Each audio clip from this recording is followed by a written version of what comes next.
When Helen died, I lost everything. Until that dog arrived on my doorstep. A final gift from my wife. In that moment, I received some semblance of hope. And your son took that from me. Stole that from me. Killed that from me! People keep asking if I'm back, and I haven't really had an answer. But now, yeah, I'm thinking I'm back. Operation. We don't need bigger knife. Welcome to Now Playing's John Wick retrospective series. To him, this isn't vengeance. This is justice. Hosted by Justin. You wanted me back. I'm back. Jakob. Are you here on business, sir? Afraid so, Francis. And Arnie. You look good. And here I'd feared you'd left all this behind. These podcasts contain detailed plot spoilers and harsh language. So I guess you have a choice. You want a war? Or do you want to just give me a gun? Listener discretion is advised. We're not going in like the old days. Just a conversation. Nothing's ever just a conversation with you, John. We're killing strangers so we don't kill the ones who we love. Today we're discussing John Wick, Chapter 3, Parabellum, starring Keanu Reeves, Halle Berry, Lawrence Fishburne, Mark Dacascos, Asia, Kate Dillon, Lance Reddick, with Angelica Houston and Ian McShane, directed by Chad Stahelski. This is Arnie, co-host of Now Playing, and let us begin. I am the throne, baby, but you could call me Jacob. I have served, and I will serve. This is Justin. We are back to John Wick, and wow, when we reviewed the second one, we're like, yeah, the first one had some legs. The second one is expected to do fairly well for a early spring, late winter release. Now it is a summer movie that is going to topple the Avengers out of its number one spot. Yeah, I was reading predictions 50 to 60 million opening weekend. That's huge.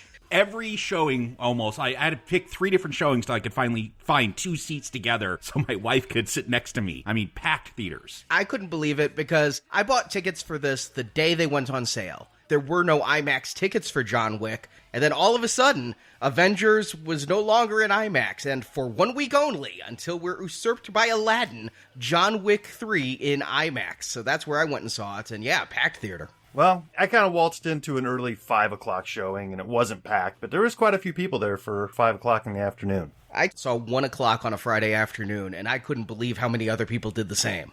I think maybe they walked in thinking it was Avengers. Are you people lost?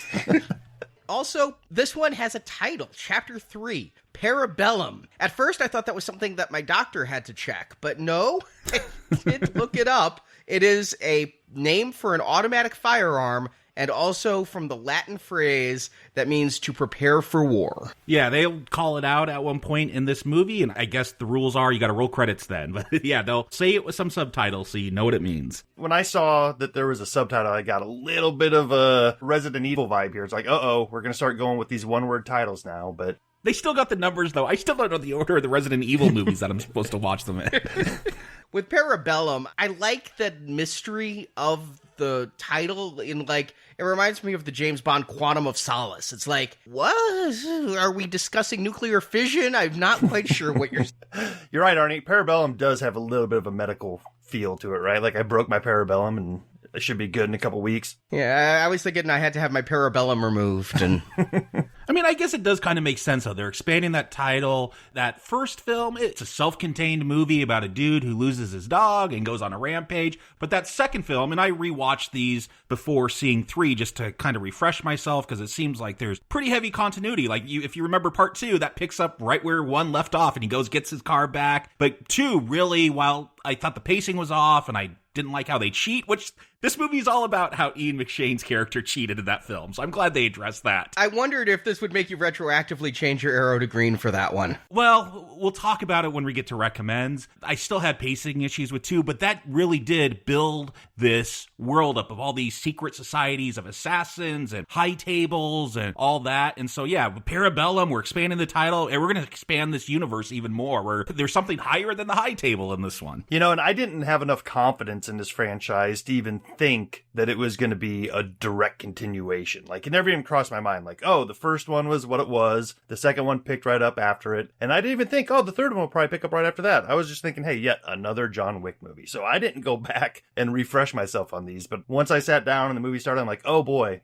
I probably should at least watch 2 again so I knew exactly what was going on here. So I take it you weren't excited for John Wick. You know, we'll talk about this a lot more later, but this franchise is kind of like that for me. It's like, I have never been excited about it, but I consistently enjoy it. So it's one of those things where it just hasn't gotten a hook to me, but I'm a fan, I guess. I don't know. Yeah, and I'll say my criticisms for the first 2 is, you talked about the gun fu, and it's almost like very serious when you get into those action scenes. I saw the trailer for this, and John Wick's riding a horse while fighting ninjas. Yeah, I want to see this movie.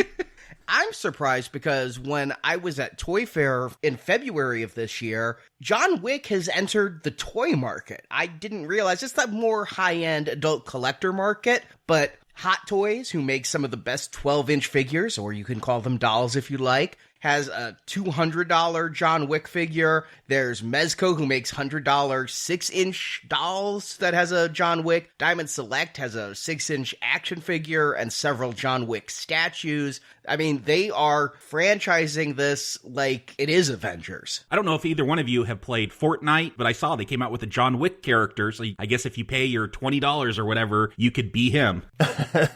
I don't play it, but my daughter does still sometimes. It's one of those games where it's like, it's the hot flavor and it has been, so it's not cool to play it. It's a Pokemon Go. It's gone out of fashion. Yeah. I feel like I'm missing out on some cultural touchstone as I've never played Fortnite, and I feel like I must now because there's Avengers characters, there's John Wick, and I just know they do this for Mortal Kombat. What is Fortnite? I don't even know. But I did see that they tease this. For the past few months, one of the Fortnite locations was John Wick's house. I'm assuming before it was blown up in part 2. And so when they added John Wick the day that part 3 came out, no one was too shocked. Yeah, I mean, it's basically a third-person shooter. You can see your character, and you end up on this island, and things changed on this island. And last time I paid attention, there was a storm that's coming in, so it, like, increasingly makes the map smaller and smaller where you can play. Yeah, apparently they have, like, seasons and stuff. I don't get it. My daughter's always making fun of people who play it because of all those dances the characters do when they kill someone. Oh, yeah, I remember the lawsuits. Yeah, Carlton. Yeah, he lost. I wonder if John Wick does a dance. If I understand it correctly, they introduced these new characters for a limited time, and they're basically overpowered things that you can achieve to get in the game. It's just like God mode for a little bit. And it's also a good way to do advertising to these kids that are probably not seeing commercials anywhere else. Yeah. I, like Jacob, did rewatch part 1 and 2. My memories were nothing but good about those films, but yet I hadn't felt compelled to come back to it. I did re-listen to our old shows, too. It's only been 2 years since Chapter 2. We were all saying 2020. We thought they'd take 3 years to do the next one. They just turned right around and came up with another one. They also said part 3 would pick up years later. No, I guess they changed their mind somewhere in there. It picks up 10 minutes later. No, the weather's changed. It's now nighttime. We'll talk about it. The way I found out this movie was happening was I have a friend who lived in New York working as a PA, and he was just kind of putting vague pictures on Facebook back in, it was around Thanksgiving, of Keanu Reeves in Grand Central Station. I'm like, uh-oh, what does this mean? Another John Wick is about to hit us. If he was in a black suit, absolutely. So, Arnie, tell us what happens in Grand Central and the rest of the movie. Give us a plot. When we last saw Keanu Reeves' John Wick, he was excommunicado, cut off from all the benefits and services of assassin life. He was literally running for his life down the streets of New York. He'd been granted 1 hour's head start by Winston, manager of the assassin safe haven The Continental, played by Ian McShane. The High Table put a $14 million bounty on Wick's head. Wick has to use what connections he has left, so he calls in several old favors to be taken to the one who sits above the High Table, the Elder. The Elder offers John to reinstate his membership in the guild and let him live, but in return, John has to cut off his left ring finger, give his wedding ring to the Elder as a sign of fealty. More, he has to do the table's bidding, taking hits for the rest of his life, and that first hit is Winston. See, while Wick was on the run, Asia Kate Dillon's character, the Adjudicator, went to New York to deliver judgment and sentence on those who helped Wick. The Adjudicator is aided by a gang of hired ninja assassins led by Zero, played by Mark Dacascos. I never thought we'd get to talk about him again. I couldn't believe who they got to play this. I can't wait to talk about it. For her helping John get out of New York City, Angelica Houston's The Director is stabbed through the hands. For giving Wick an hour's head start, Winston is told he has to step down as head of the Continental in 1 week. And for giving Wick a gun with 7 bullets, Lawrence Fishburne's character, the Bowery King, is told he must abdicate his throne. But the Bowery King refuses, so Zero's men cut him 7 times with a sword, once for each bullet he gave Wick. John goes to kill Winston, who refuses to step down as head of the Continental, but John decides not to kill his friend, so Winston holes up in the Continental's safe room while Wick and Continental concierge Sharon, played by Lance Reddick, fight off busloads of high table assassins. Finally, the Adjudicator and Winston come to an agreement. Winston gets to keep his role as head of the Continental, but he repeatedly shoots Wick, who falls off the roof of the hotel from the impact of the bullets. But Wick is not dead, and his broken body is picked up by a homeless-looking man who takes him to the Bowery King. They seem to form an alliance to take down the High Table, as credits roll. I gotta admit, I expected a movie we didn't get. One that's self-contained? I'm used to trilogies. I'm used to 3-act structure. I thought for sure this would conclude the John Wick story, and we'd find out who killed his wife. I'm still going back to the fact that his wife was poisoned by somebody, and we're going to find out who. Somebody who wanted Wick back in the life. Even though Stahelski is saying in interviews that the wife died of natural causes. Yeah, I thought she died of cancer. Well, they never say. You just see these weird flashbacks where she falls over while at a pier and then dies in a bed, but it's vague enough that they could retcon something in there if they need to. Yes, but that is not at all the movie we get. Chapter 3, I'm now like, of how many chapters? Yeah, I'll talk about that at the end, but I did think this film was going to be where part 2 left off. John Wick on the run, excommunicado, and all of New York or all of the world, all the assassins trying to get him. And, you know, in that first film, it sets up he got out of this life because he performed an impossible task. And I thought, oh, this is going to be an impossible task. I'm into this. I want to see how he gets out of this scenario. Yeah, and this is a great setup for our character, John Wick. It's like, from what we've seen in the previous 2 movies, he can fight his way out of crazy situations. And what a better way to showcase that than have everybody after him for a high dollar prize. So we're about to see some awesome chases, some awesome fights. And this is all within the first 20 minutes of the movie is nothing but nonstop action. I have to say, though, that last film, he's given 1 hour to do whatever, get away. He's in Central Park. It's daytime. He's limping away with his dog. Cut to this film. Pouring rain, night, even though it's not 6 p.m. yet. I guess it's winter, so it's getting dark early now. It's a little weird if you try to go from 2 right into 3. It's a big jump in time. It feels like the Central Park scene was at sunrise, because it was night, John went to his burned down house, and then the concierge comes. It felt like a morning scene to me. And then, yeah, here it is, night. But the dog, you know who I kept thinking of? Was Jennifer Parker. And you guys are like, who? Yeah. But that was the name of Marty McFly's girlfriend in Back to the Future, where at the end of part 1...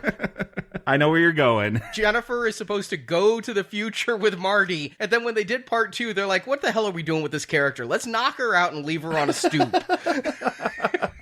Oh, I do like that little detail. Yeah, he's going around. We see John Wick. He's hiding in an alley, and Jason Mantzoukas, the actor, he comes out as a homeless man. I'm like, oh, he must work for Lawrence Fishburne. And yeah, he's like, tick-tock, tick-tock. And so he's got to run away. He gets in that cab, too much traffic. So he's like, gives the guy a gold coin. He's like, take him to the concierge. I like the concierge. So I'm like, oh yeah, I'm glad the dog's going to be safe. They got to keep the dog safe. You know, speaking of Mantzoukas, why do you bring in a funny guy like him to play just a homeless guy who doesn't fight or anything? Like, Because he kind of looks like a homeless guy? I know, but like at least give him a few one-liners here or there. It's like you could have anybody in a beard playing a homeless guy for what they used him for here. Maybe they're going to use him more later. I honestly also thought, and we'll talk about it, but I thought Lawrence Fishburne might have actually just filmed one scene for this movie when he was on part 2, because as the time is ticking down on John Wick, we get to see all these characters from previous movies checking their text messages and being like, 10 minutes left. And there's one scene of Lawrence Fishburne, and I'm like, I wondered if he was like the dog. Like, did they create him in part 2 and not know what to do with him in this movie? I expected that would be all I'd see of the Bowery King. Yes, I don't know what chapter we're going to have to get to when Lawrence Fishburne actually does something, but it's weird that someone, I don't know, I still think highly of him as an actor, and that's a draw. He barely ever shows up. In the last film, he didn't do much. This film, he does even less. I think he does more in this film, and I think I like him more in this film. I like his acting a bit more in this one. But when this opening happens, I'm like, oh, we're just going to see one shot of him. I didn't realize he'd actually become more important to the plot. I also wondered if this was just going to be non-stop action, because what I was told is this one, the director came out in interviews, this one had more action than the last two. And I think that was one of the complaints we had about both films was some of the pacing issues. So I wondered, am I at an MMA fight? Are we just going to see John Wick fighting through the streets of New York the whole time? I didn't know how you could have more action in these films. I don't know if you guys have seen the movies The Raid. There's 2 of them. Very good movies, very nonstop action, relentless, just going nonstop, but they do take little breaks here and there. Really love those movies. The main actor from those films, he did another one that came out, I believe, last year that got a lot of buzz called The Night Comes For Us, which they're like, this outraged The Raid. And honestly, it was too much action. There's like a 45-minute fight scene. I'm like, no, this is too much. You got to take a break. We got to have some drama. We got to have some plot here. It's just, I can't watch 45 minutes of people punching each other. So again, I love those crank films, and those are nonstop, but there's a way to do that right and the way to do it wrong. I think you do have to have moments of levity throughout. Now, speaking of The Raid, was one of Zero's henchmen from The Raid? Yes. He's one of the main bad guys in the first one. Yeah. Okay. So yeah, I thought he also played Tasu Leech in, The Force Awakens. I thought I recognized that guy. Yes. Yep. Same guy.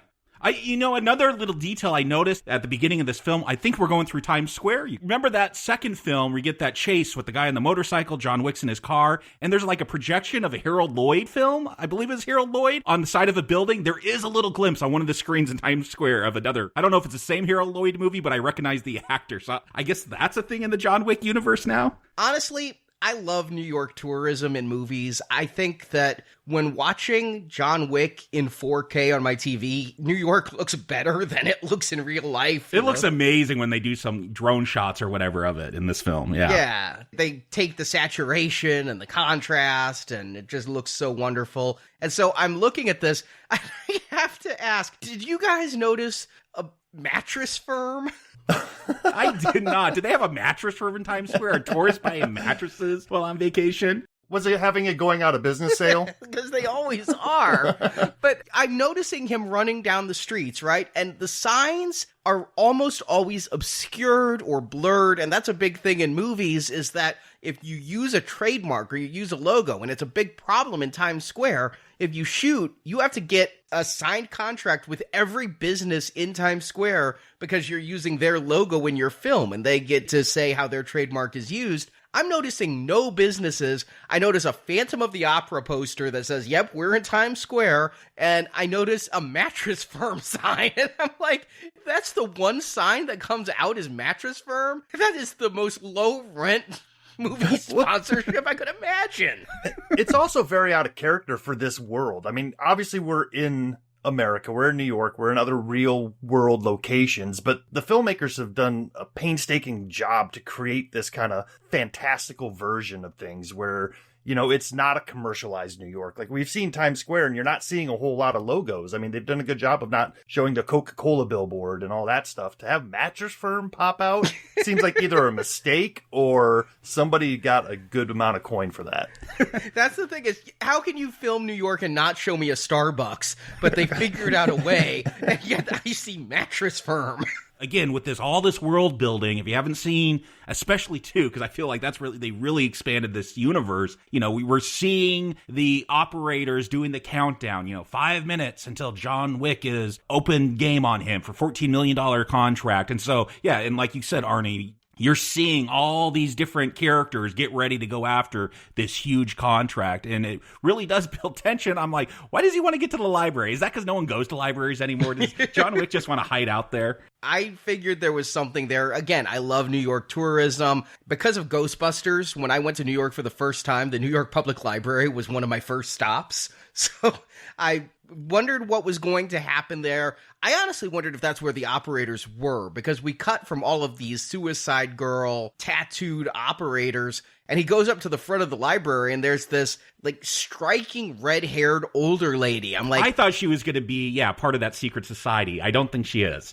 No, but I thought maybe he was going there for some reason. I mean, it looked like he was in an impossible situation. I didn't know how you even continue the story, how you get out of the story. Is this a story just of survival? We talked last time about the Warriors and how they were just trying to get home and get through all the gangs. But John Wick has no safe home. Wherever he goes, the High Table's assassins are after him. He goes to get a book, The Russian Folktale by Alexander Afanasy. I can't say that last name. No one can say it because that book's got gold coins. It's got all this stuff for John Wick in it, a picture of his wife. No one's checked that book out. That is a real author, though. But this book does not exist.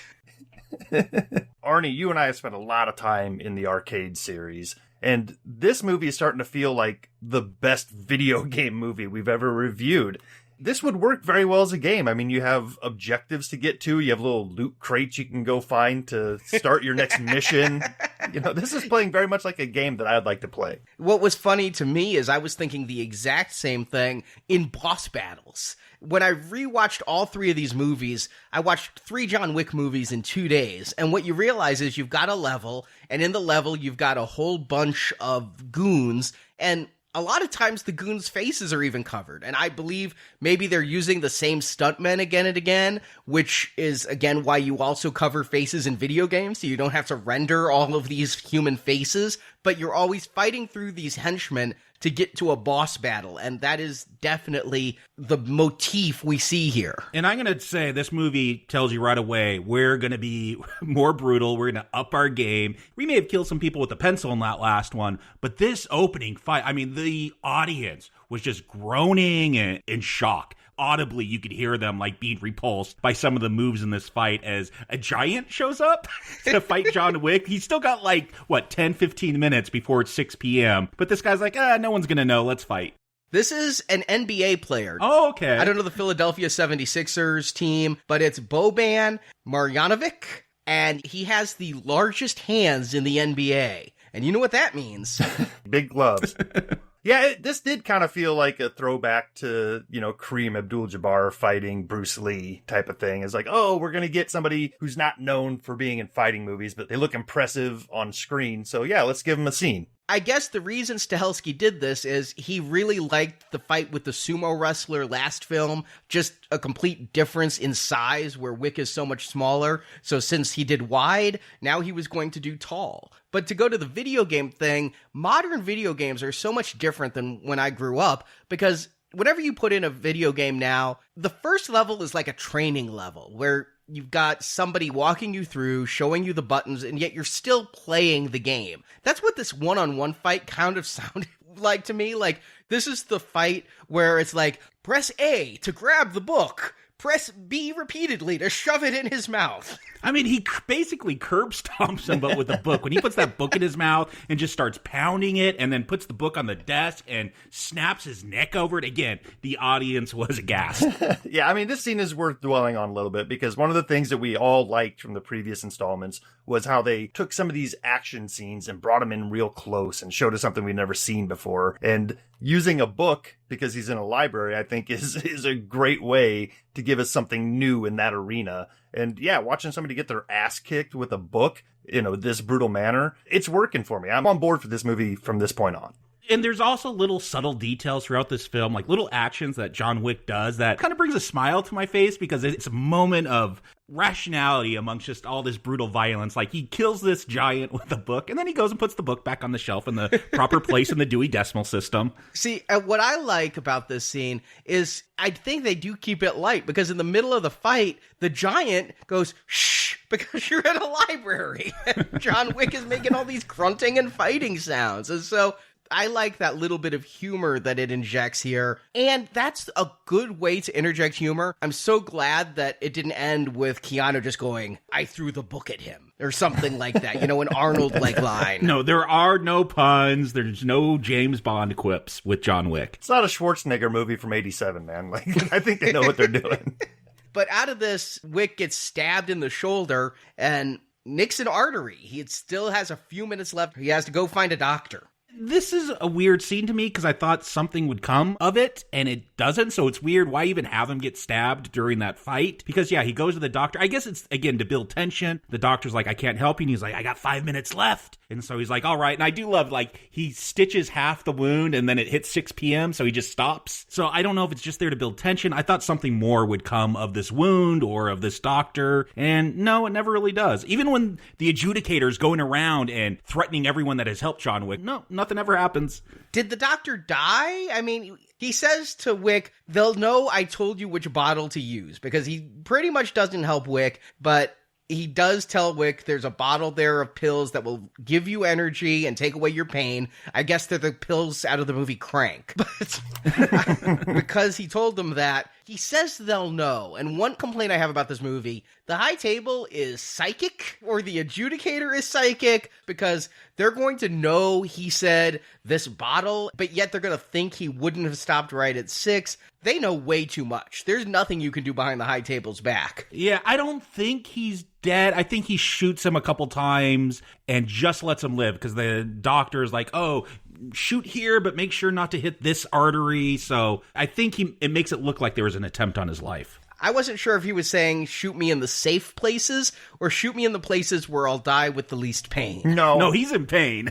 I took it as he was being shot in places where he knew that he would survive and it would look like a legitimate fight. But I also, with the rest of the knowledge of this movie, I can take it that, yes, the adjudicator did come visit him. We don't know of his fate yet. It may be a cutscene. Right. But it's not necessary to show, because we get the idea of what the adjudicator does just by the Continental and the Bowery. Like, so we don't need another scene at the doctor's office with the exact same type of interaction going on. Or maybe the doctor pops up in the next movie because he's needed again. Yeah, they're definitely setting stuff up for the future. Again, though, my audience is laughing because the doctor's like, shoot me here, but don't hit the... John shoots. He's like, okay, now shoot me again here, but don't chip the... And John just shoots. And my audience is just laughing at that. As am I want to say. It's just, I'm very into this movie in these early scenes. But yeah, after he gets stitched up, John Wick, he needs a gun. Like, remember, he only got those 7 bullets from Lawrence Fishburne in the last film. He doesn't have a gun. I don't know what this building is. It's just got a bunch of old guns. And I got to ask you, Arnie, he's trying to fit bullets into these revolvers. They won't fit. He starts taking the guns apart. I'm like, is this a tribute to The Good, the Bad, and the Ugly when Tuco goes into the gun shop and starts building his own custom guns to take people on? It absolutely is. In fact, Stahelski credited Leone for inspiration for a lot of this John Wick. So people, go donate. You could hear our thoughts about that scene in The Good, the Bad, and the Ugly. I saw that scene and I couldn't believe it either. But I also, though, because my meta-knowledge, I now know they're making toys and gun designs are sometimes trademarked. I wondered if he was building a gun unique enough that they could make it as a toy that goes with the action figure. Because, like, in Iron Man 2, Whiplash couldn't come with an orange jumpsuit because the state of California fucking trademarked that orange. Really? Re-trademarked that? Yes. Did he own that orange suit? Yes, so without paying the state of California's penal system, they had to change the color of the suit. That's hilarious. As cool as this scene is as setting up some tension that he has to get this gun built in time before this mass of guys chasing him shows up, it was frustrating me because it's like he picked one bullet and it didn't fit the gun he picked. It's like, well, then pick a different bullet. That's much easier than taking a gun apart and making that bullet work. My belief was he wanted the 44. You know, he wanted a big bullet. But then I was like, take the different gun.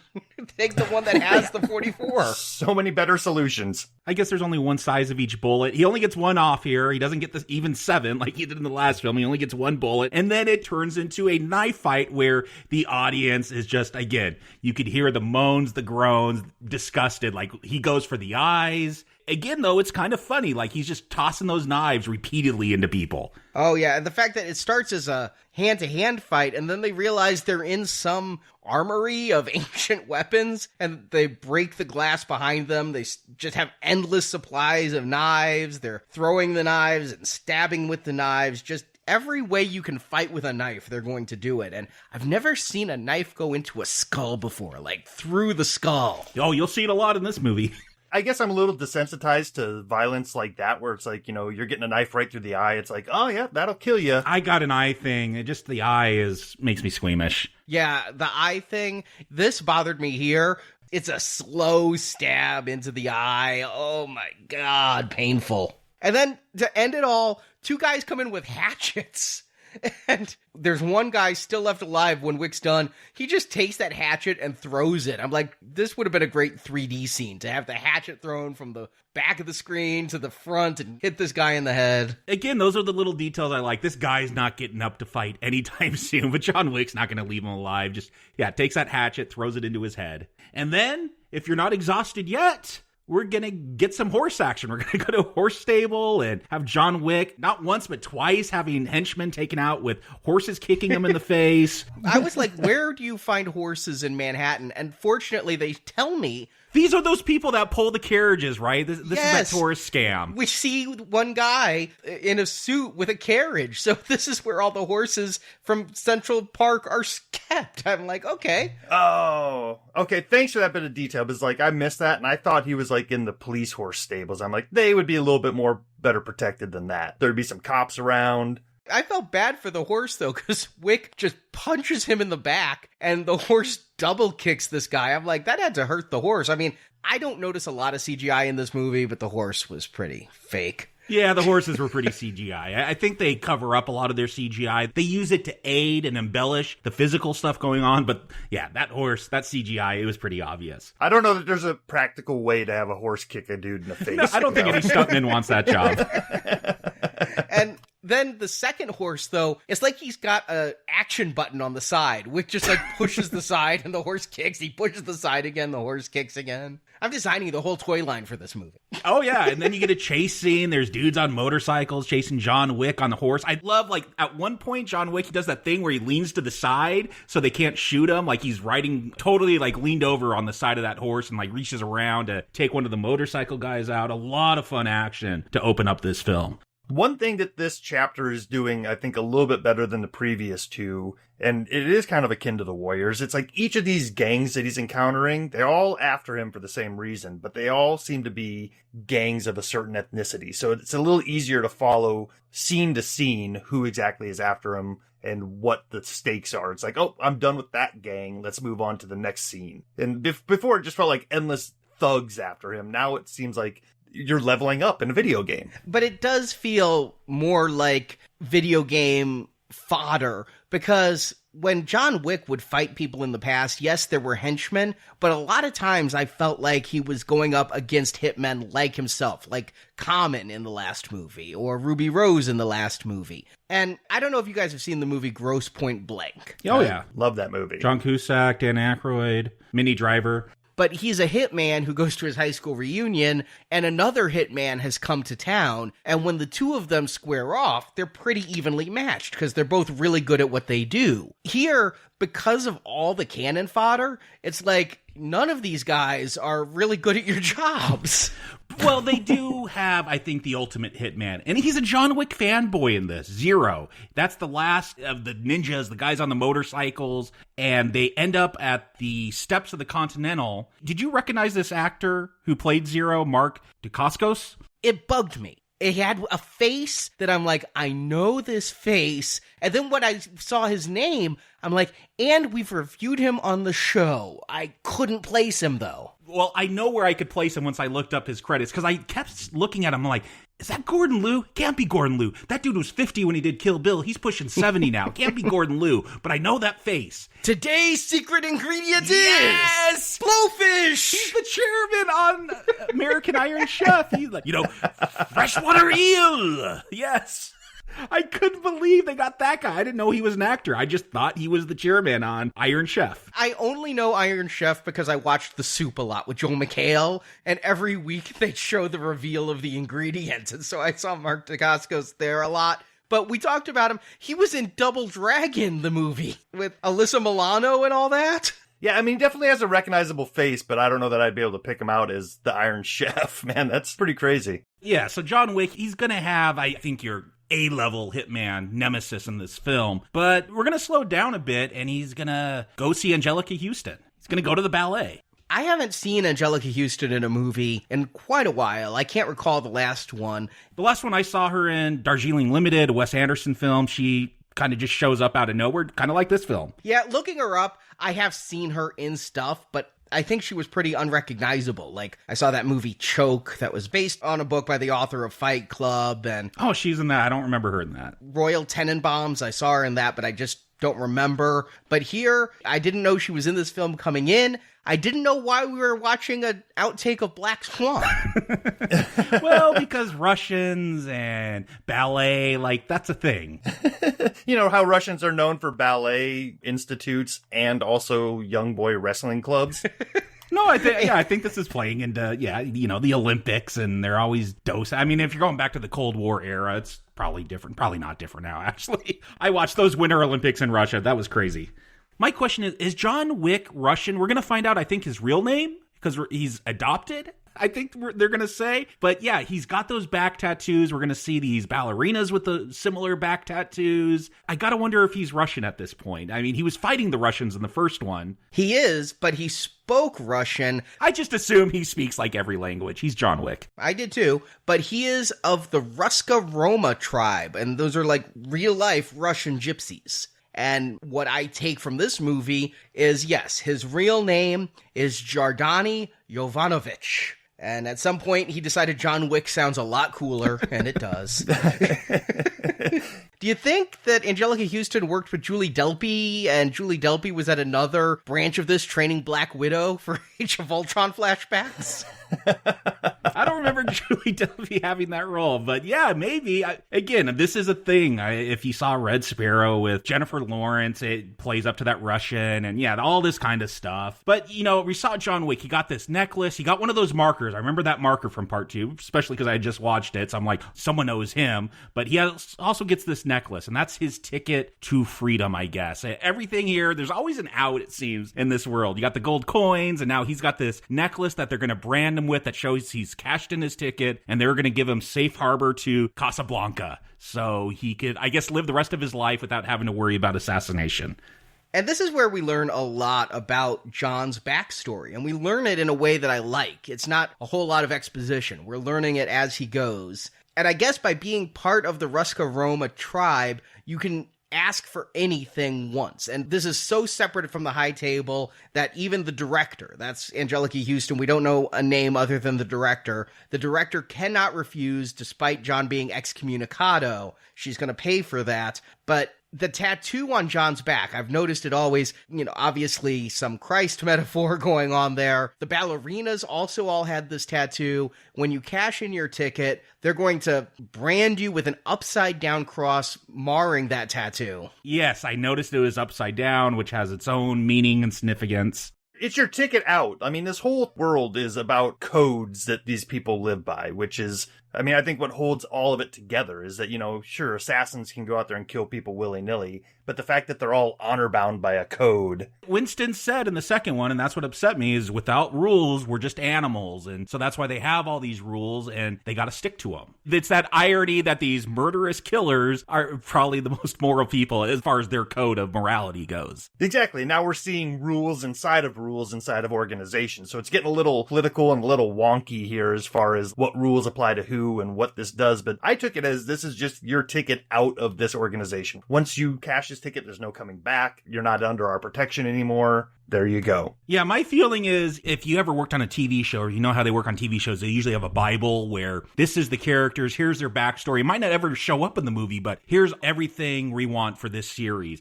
And I'm like, either this series, when they came up with the John Wick character, they wrote a great Bible with all these different societies and rules and MacGuffins, or they are just really good improv because they're just making stuff up on the fly. I'm not sure which it is. It's fitting so well, though, and I think about The Matrix a lot with these movies. Again, the theory about these movies are all taking place in The Matrix. The color palette's not green enough to be The Matrix. That's true. But in the first Matrix film, we explored this whole world. But in the second Matrix film, they added all those other societies and the albino guy and the pie woman and all of that.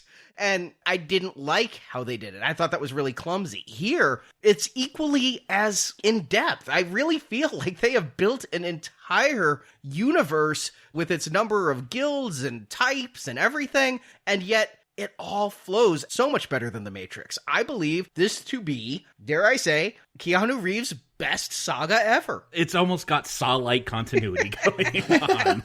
Is that a compliment, Jacob? I don't remember you liking Saw. Well, I didn't like those films, but you can't argue that they didn't try to build an entire world of 7-8 movies, however many there are in that series, where they all fit together. And, you know, I could kind of appreciate that, especially with Now Playing, because that's what we kind of do is dissect the continuity of franchises. And so to see one where, again, I don't know if they're making it up on the fly and it's just fitting, or they came up with all this before, but I do like this world. My favorite thing of these John Wick movies has always been the world they've created. Yeah, and also the scale of this is continuing to grow. Like now John is off to travel to Casablanca in the blink of an eye. And I guess either you're going to get so mired into details here, because this movie is kind of detail heavy, that you have to just kind of hand wave off like, well, yeah, how did he get there? Did he take a commercial flight? Was he under... They smuggled him. He had his ticket to freedom. They somehow got him there. If we can get heroin into this country, we can get John Wick out. Get John Wick out.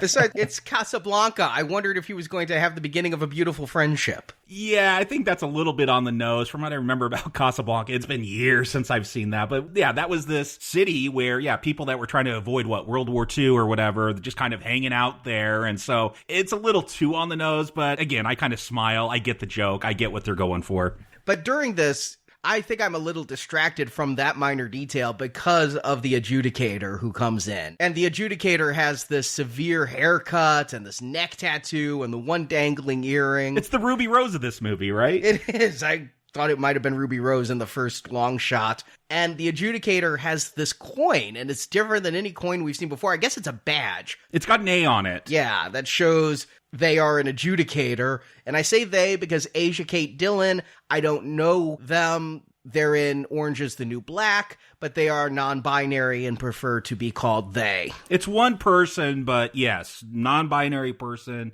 They prefer to be called, use the pronoun they, them, that. So try not to make it confusing, but yes, it's one person, but we're trying to be respectful and use the pronoun that they wish to have used. And another little detail, paying attention to detail here, the filmmakers, with this new coin that we haven't seen before, it has a little bit of an Arabic feel in the design to it, which we will find out later has a good reason why it looks like that. But at this point, we don't know what this means. Like Jacob said, is it a badge? Is it a full pass to whatever? All we know at this point is if somebody under the code sees this, they snap to. Get your books ready. We want to see what you did to help John Wick. They're going around and, finding out who aided him and holding Winston accountable for giving him that hour. He says, I can make whatever rules I want. Well, apparently you can't. And so I'm glad someone's holding him accountable, because that did bug me at the end of John Wick 2. I know it did. It bugged you so much that I was fist pumping metaphorically when he was being taken to task for it. And for all I know, Stahelski listened to our podcast and was like, shit. I may deserve a writing credit. Or maybe it was a common complaint. I don't know. But I was happy that the words, without rules, we live with the animals, is used against him. It now makes me think that wasn't just a major screw up. It was laying seeds for this next one. But I also think of what you said in the last review we did, Jacob, where you said you don't like it when each act of a movie is its own movie. Had all of this been in one movie, I think you would have liked it more. Yeah, I was thinking about that afterwards, because you take the opening to John Wick 2, make Peter Stormare's character someone on the high table, and John Wick kills him, and then that's what pushes all these things into action, because that is what pushes the adjudicator into investigating everything. Is John Wick killed? I don't know who that dude was. I don't remember what his name was or anything from John Wick 2, but he was on the high table. He had John Wick kill his sister so he could take her place, and that's the big crime, is someone on the high table was killed, so everyone that aided John Wick as the assassin must be held accountable. And the adjudicator is the one who goes and hires Zero and his gang. I never caught Zero's name in the movie. I just kept referring to him as Baldy. No, neither did I. I kept referring to him as maybe Gordon Liu? I'm not sure. In my notes, he's just called Fanboy.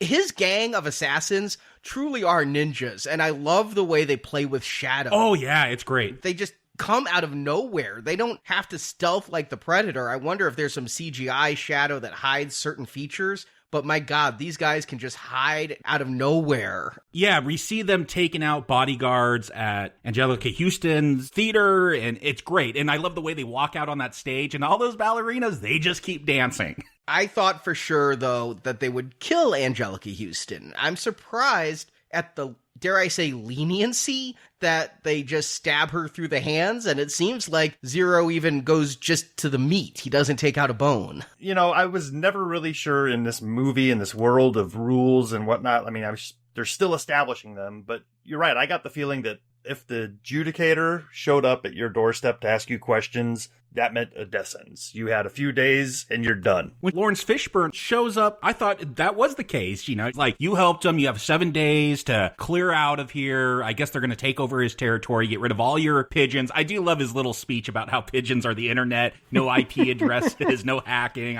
A great little speech by Fishburne there. The Fishburne is so much better in this film than I think he was in the last one, because he gets a few lines that I really love the delivery of. Like when she says, "But can you catch a disease from them?" He's like, "Well, I wouldn't recommend you eat one." Yeah.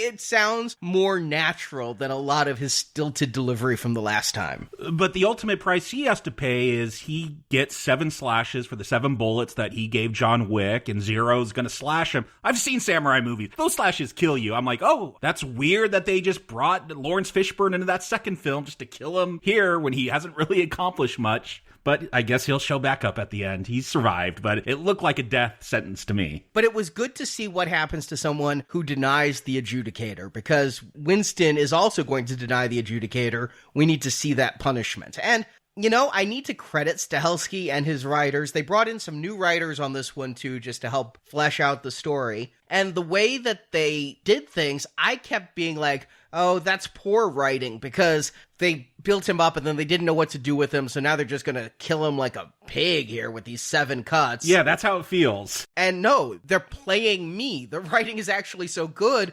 If you like Game of Thrones, it's kind of like that, where you're like, oh my God, they killed this person, and no, maybe they didn't, and that person's coming back with a vengeance. I haven't watched Game of Thrones. I know lots of people die on that, but my reference was comic books. This series thus far, now that I see how they're doing, it does feel like a comic book. Like, we're going to set up a plot, and then that's going to go away, but then the next film, that's going to be the A plot. This B plot becomes the A plot, and so yeah, that's what it feels like they're doing here. The surprise person returns to the dead. That is always happening in comics. Winston is told he has a week to step down as head of the Continental, and I feel that if he does this, he's not going to be punished, and I feel the same about the Bowery King. You can live in exile, basically, or you can fight us, and we saw what happened when the Bowery King fought him. I mean, so many people were killed as the ninjas come for the Bowery King. I again think that the Bowery King's assassins were not the greatest. Jason Mantzoukas lived, though.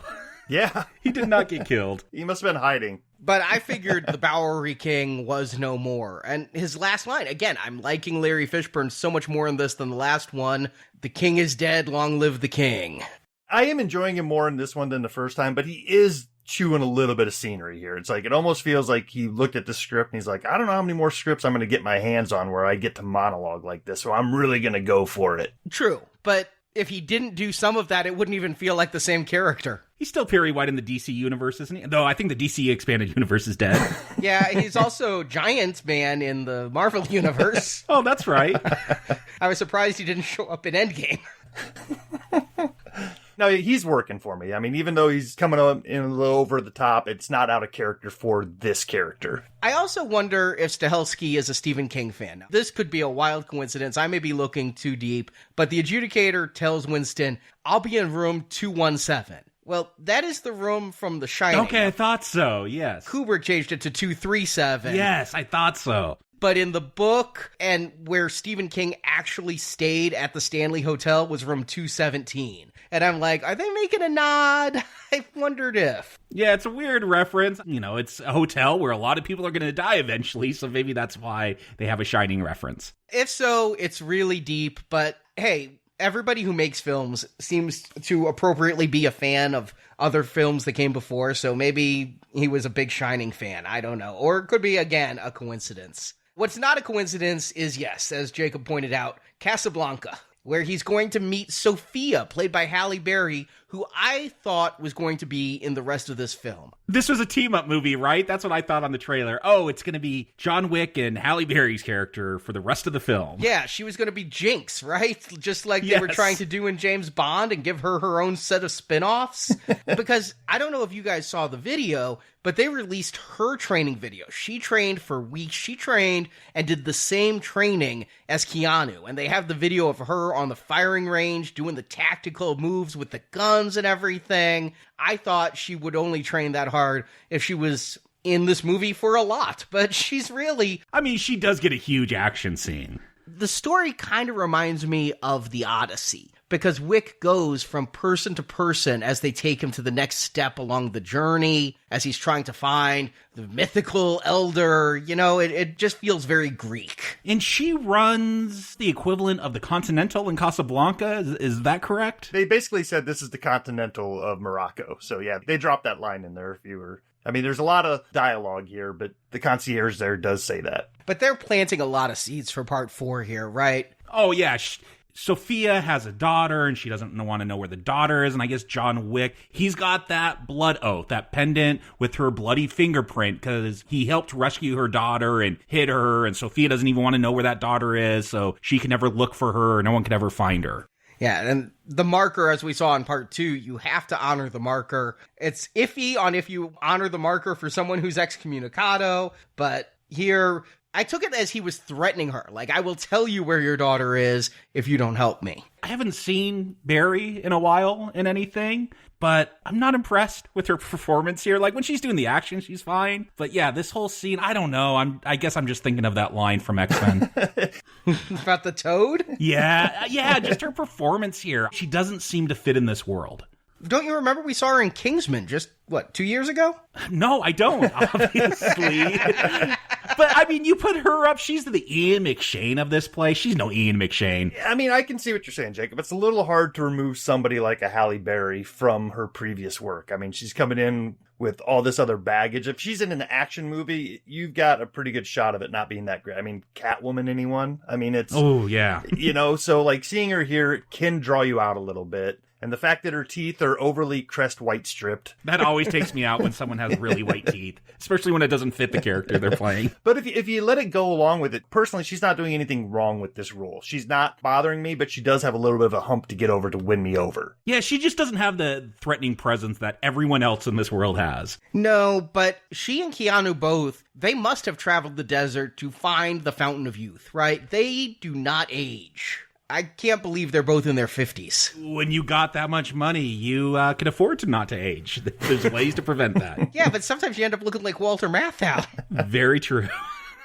But I agree. She does not have the sense of danger. They keep trying to make Halle Berry an action star, and I wondered if, now that she's at this stage of life, could she pull off a Charlize Theron or something? She can't, but her dogs can. Yeah, I love her dogs. I take back everything I said about her because they don't apply to her dogs. Like, they're very threatening. This is a series about a man and his dog. And so I love, that she's got dogs too. And she's got bulletproof vests for her dogs so they don't get hurt. That is awesome.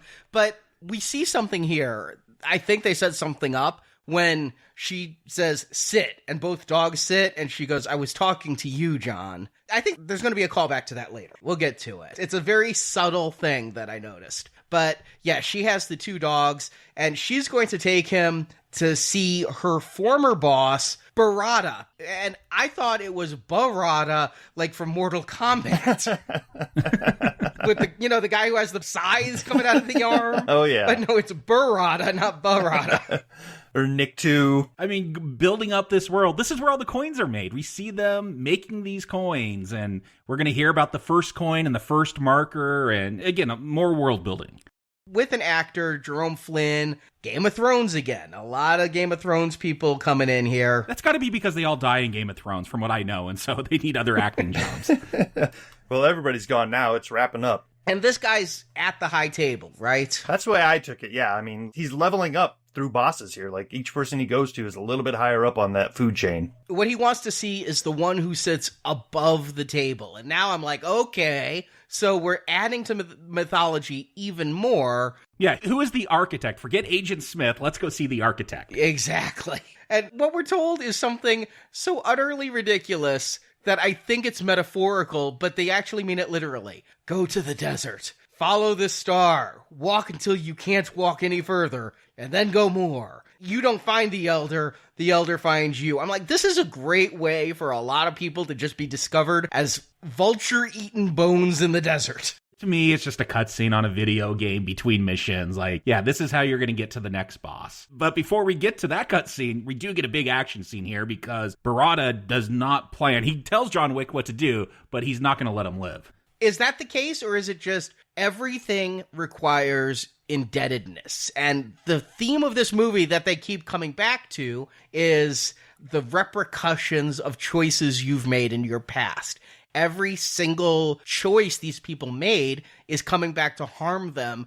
They thought they were making these devil's deals, giving these markers, getting out of the life, getting back into the life. They always thought this deal was going to benefit them, and now they see that what they needed at that time is exacting a heavy cost. Barada doesn't seem to be violent. He's had this weird obsession with Sophia's dogs. Yeah, you're right. He wants one of the dogs to let John Wick live. Yeah, he's asking weird questions, like, are your dogs well trained? In the middle of conversations, do your dogs shed? And I'm like, what's going on? And then he's like, I will take your dog. She says no, and oh my God, the entire theater, including myself, gasped. He's like, well, if I can't have the dog, I'm going to kill it. Shoots the dog, and I'm like, you didn't kill the dog. Oh, wait, what movie am I watching? Yeah, you killed the dog. Yeah, no, I'm like, oh, they're getting back to the dog murder. I had forgotten it had a bulletproof coat on. My heart stopped. I'm like, I did not want to see a dog's journey. No, I think Barada's plan was to kill John Wick and keep Halle's dog as a gift and let her go. But that's not the way it's going to play out here. You know, Sophia decides she's going to grab that gun from her dog's bulletproof vest, and John Wick says, don't do it. That's where things go sideways. I mean, that's what Winston told John Wick in the last film. Don't do it. And yeah. He fired, and Sophia fires. And, you know, Halle Berry did all that training. Let her be the star of an action scene, because I barely see John Wick with all this firing that's going on. It's all Sophia and her dogs taking out guys. But it is great. Like, there's at one point where dog parkours off her back to jump off the wall and bite a dude in the balls. The dog's a dick ripper. He rips off Barada's dick, and it's like, you deserve it. And then I guess that's where you go. Yeah. Sophia shoots Barada in the knee when John says don't do it, because if you kill a member of the high table, you're going to be as fucked as John. I guess by shooting in the knee, maybe if you're lucky, they're just going to take a finger or stab you through the hand or something. But she lets Barada live. We'll probably see him in a future installment. And those dogs, though, it's like a scene out of fucking Aliens. There's one scene where some of the henchmen are in a car. Oh, man, yeah. Dogs go into the car window and, like, rip an artery, and you just see the blood spray around the windows. We get a lot of action here. We get a lot of dog action. We get a lot of close fighting action. The one thing that I feel like they missed an opportunity was to throw somebody in one of those smelting pots. You know, you've got liquid hot gold. I thought that was going to happen. Yeah, should have happened, but there's plenty of eye candy here. I mean, like you guys said, there's some dog parkour, a lot of dick ripping. and a lot of good close action shoots and fights and all that stuff. And you can easily get pulled out because it's like, well, who's just a pedestrian and how do you know who is trying to kill you or whatnot? Because at one point it looked like just a car driving by, but it ended up being, yeah, no, these are more assassins, so you got to take them out. I feel left out. I'm like the only person in this world who's not an assassin. You guys are probably both getting pages right now about it. But I do like the dogs in this scene, and this is why I think she's going to stick around, is she shot Barada, she helped Wick, she needs to now be on the run with Wick, right? She is as screwed as him, and so they'll both need help. I figure she's in the rest of this movie. No, this is the end. They're going to escape after a really great action scene. I mean, I'm loving the action scenes. I'm not meaning to gloss over them, but how much can I say about how many times people get punched in the face and John Wick bends an arm back to the point of breaking? I feel like that move gets a little overdone, the bending of the arms, but it is so much action that is good. I was sad to see Halle and her dogs go, and she does so really in a mean way. Oh, so gross. Again, another big groan from the audience. Yeah, she takes the little remaining water in a water bottle and swigs it and swishes it around in her mouth. Those teeth so white, I don't think there's any food particles in there anyway, but spits it back in that bottle for John to drink as he hikes through the desert. It is gross, but there could be worse mouths for that water to have come out of. Look, if I'm walking through the desert, I'll drink Halle Berry spit. The scene it reminded me of was Three Amigos. Yes. And the Three Amigos are going through the desert, and Steve Martin and Martin Short are both out of water. And then Chevy Chase has the full canteen, and he's like swishing, spitting. Lip balm?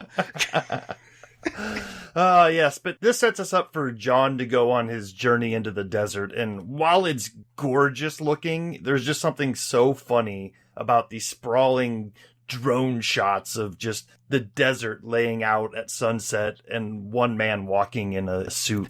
A man in a full suit, yeah. Take that jacket off, tie it around your head, cool yourself off.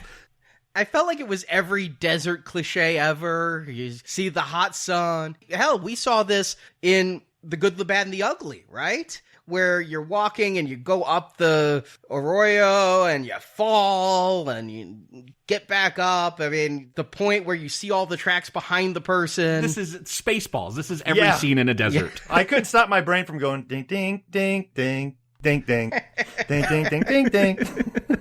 But sure enough, because this movie is called John Wick, some dude in a camel comes along and stops John from dehydrating and baking in the sun. And he goes to see the elder who is higher than the high table. Is he like the ultimate king of all the assassins? I don't quite understand how all this works, but I guess he's ultimately in charge because he can clear John Wick's excommunicado status and reinstate him and do all kinds of things. I was let down. I expected the elder, if he's above the high table, to be something just amazing, right? I didn't know what I expected, but like you said, the architect in The Matrix 2, right? I expected that. No, this is Samir from Wonder Woman. Remember him? Oh, yeah.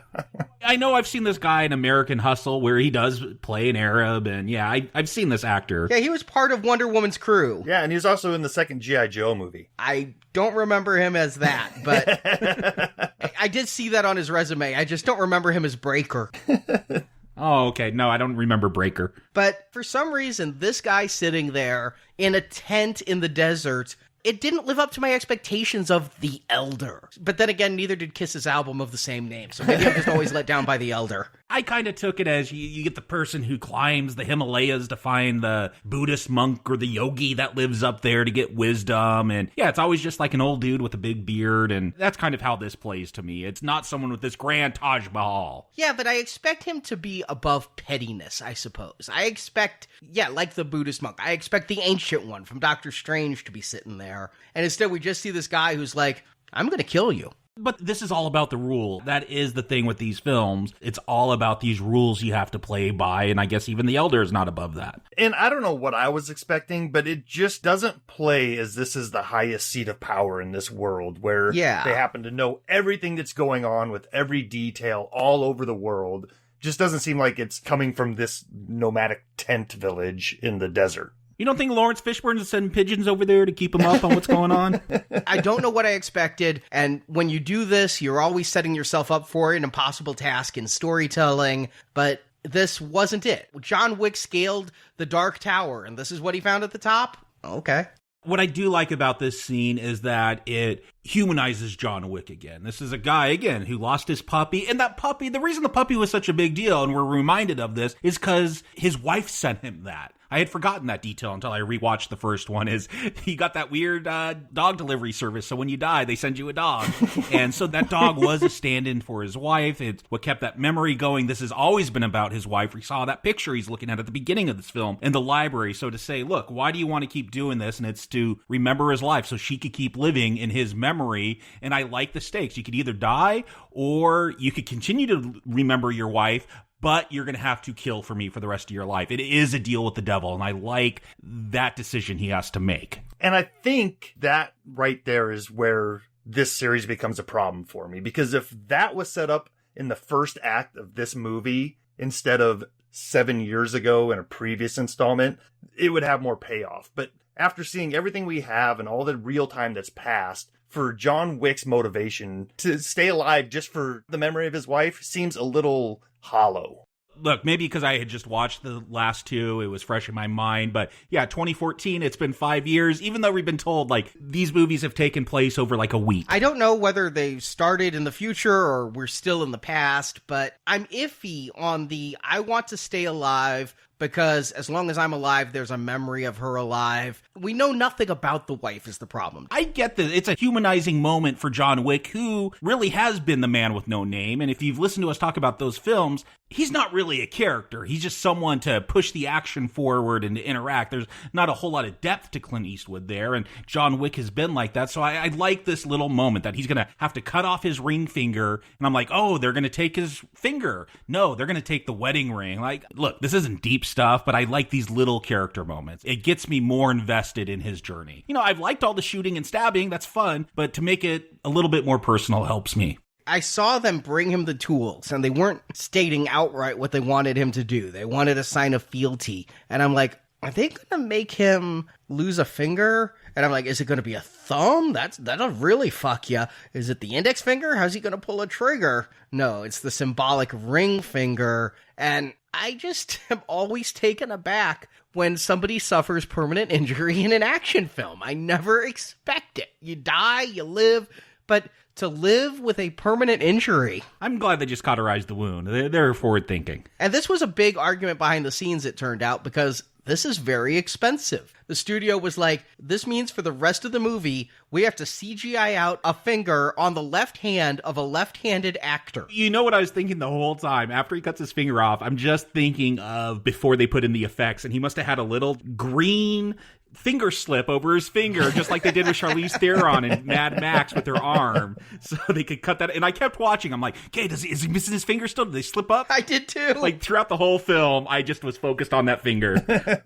There are a couple scenes where it's very obvious that he's just holding his finger under because it's not natural. Like, take your ring finger and put it towards your palm. Like, the rest of your fingers kind of look unnatural. If your finger's actually cut off, your hand would just rest. There's a few scenes where it's like, oh, yep, Keanu's just holding his finger in. There were also a lot of camera angles where we just don't have to see the finger, you know, the shoot from the elbows up and things, and I know that that's probably intentional to save on money, but I just was shocked that they took their hero and disfigured him. Again, like eyes, that's something that really gets to me as a viewer, and then giving up the ring. And I wasn't sure which he would choose, because in addition to this, he has to remember her through death. He will be their indentured servant for the rest of his days until he is killed, killing again and again. Not the man he became for his wife, the man he was before meeting his wife. Now, doesn't this kind of destroy the entire narrative, John Wick? Like, what we know of him is that he wanted out. We don't know all the details, but he was out of the life. He was just trying to settle down with his wife and have a normal life.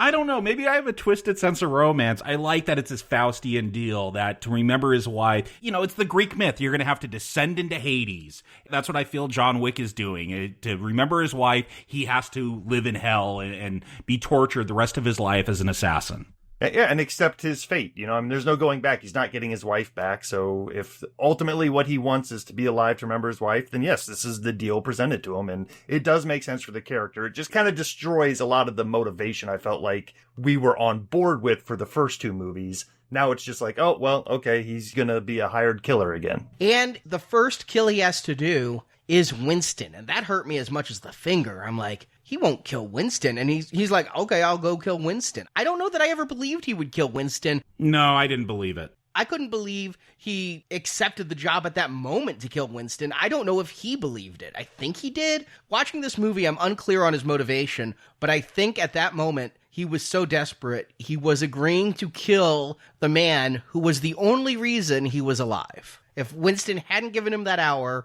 he'd have ended up like Mrs. Perkins in the first movie.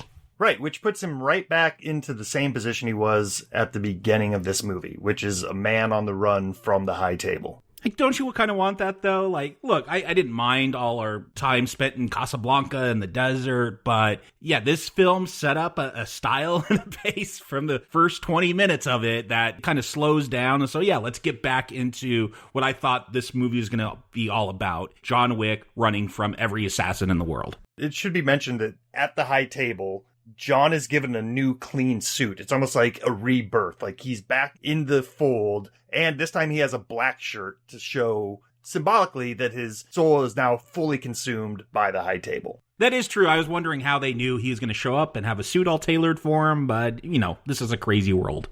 They know everything. Again, they're just psychic. The educator knows about the hour and knows that the Bowery King gave 7 bullets. The psychic level of the high table is the one thing that bothers me more than anything. To me, it's just kind of fun. I don't take it as psychic. It's just, yeah, they know everything. They have people everywhere, and it plays almost like a Terry Gilliam bureaucracy to me, a farce, and that's what I kind of enjoy about it. Yeah, it just takes the stakes to a place where it's like, oh, you're not going to get away with anything. Therefore, as an audience member watching this, it throws your brain into a state where you can't try to stay one step ahead of everybody. But he gets safe passage back to the Continental. No, he doesn't. He gets safe passage to Grand Central Station, where Zero and his men show up. And again, they do that cool ninja stuff where you see a crowd walk by and one will disappear and they'll pop up behind John. And this is where Zero really expresses what a fanboy is. I love that. I love that John Wick is like a celebrity among assassins and Zero is honored to fight against him. It must be like opening for Guns N' Roses or something like that for a modern band. Except Zero thinks he is Guns N' Roses. He says we're the same. He thinks he's the same level as John Wick. I wonder if he is. First of all, I need to say the scenes in Grand Central Station are gorgeously shot. There's no way that this was a set. I knew, even before you said it, Justin, that this was shot on location because the details are too perfect, too exacting. There's so much detail there. And then Zero and Wick are about to go at it when a field trip of young children goes between them. And Zero does say, the difference is I wouldn't have stopped. And Wick does the disappearing trick, showing that he can do Zero's trick. I didn't expect that. They're the same. John Wick pulling out a cool move. And then we get a motorcycle chase that was awesome because it's a fist fight on moving motorcycles. John is, again, just shooting people and sticking swords through tire spokes so those things flip. Again, this one, it felt a little CGI to me, but it's still a fun chase scene. I'm like, this is like the speeder bike chase on Return of the Jedi, but badass. Yeah, I mean, you really feel more tied to the action. You don't feel like you're watching it. You feel like you're sitting on the handlebars of that motorcycle with John Wick. I mean, literally at one point, one ninja gets on sitting backwards on the seat of another ninja's bicycle so they could both fight him. Yeah, I was keeping count. The number of people and the number of bikes were different, but the way bikes were flipping and bikes were crashing. It was the one time I felt like some of the effects weren't too good. When we got the close-up fighting, they were not on moving motorcycles. No, that's what I'm saying. It felt a little CGI. I think of, again, another great motorcycle scene that Keanu Reeves was in as Neo in The Matrix Reloaded, where they actually built a freeway so they could film a physical. And yes, of course, there's CGI elements there. This one, at times, felt a little clunky, but overall, it's a lot of fun. Yeah, I mean, I know Keanu did a lot of his own stunts, and Keanu is an avid motorcycle rider, and so probably did a lot of the riding himself, but nobody's going to do a fist fight, sword fight on a motorcycle that they are also controlling.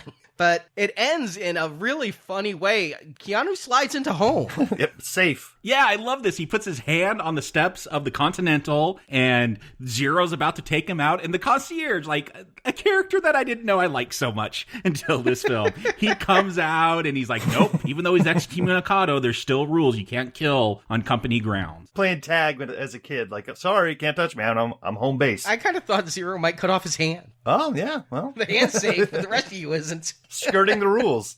And I love that you go into the Continental and John Wick sits down and Zero sits like right next to him, very uncomfortably, very close, like touching shoulders. And I'm like, why is he doing this? And it's because he is a big fan. He's got the biggest grin on his face. Yes, he's so happy to be with John Wick. This is where he's really fanboys out. I thought he was going to ask for an autograph. And he's like, we're the same. And Wick is just like, no, we're not. Now, I mentioned that there was a callback here. Wick has his dog again, because the concierge kept the dog. That's why I love the concierge, is he takes good care of that dog.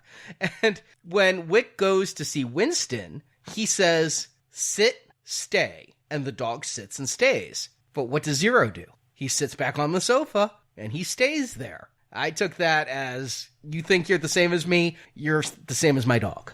Uh-huh. Yeah, a little hierarchy. I'm just disappointed after seeing what Sophia's dogs could do. Wick's got this pit bull. It never really does much, even though there's going to be a big fight in the Continental. It hangs out in the safe with Winston. He's had 4 days with this dog. How much attack training can he give? It's like a pit bull, though. That thing should be mean. No, that's the myth. Pit bulls are very loving dogs unless you abuse them. I think it would take away a little bit from the highly trained tactical dogs of Sophia if John Wick's new dog also got into the action. I think that works well in the middle of the movie, and we can leave the dogs aside for the big climax here. Justin, you called out Bruce Lee fighting Kareem Abdul-Jabbar when John Wick faces that giant. I feel like they try to recreate, and they kind of did it in John Wick 2, the mirrored room scene in Enter the Dragon. They got their own spin on it, and Winston's in this, I'm not even sure how to describe it. It's a room full of glass, and like some of the glass panes, you have to know that they're there and walk around them. It's very confusing until you get a fight scene and you kind of figure out the physics of it. But it's this big just room full of glass panes and windows and crystal skulls, I think. Yeah. Yes! Faces. It's like a museum designed by Apple. Like the Apple store, Yes. if you went to that in New York, how it was all glass. It had glass floors and everything. Only instead of frosted glass, it's regular glass. And the crystal skulls, it's like extra props from the Indiana Jones film. Or maybe the Solo set. Who knows? They had a crystal skull in that.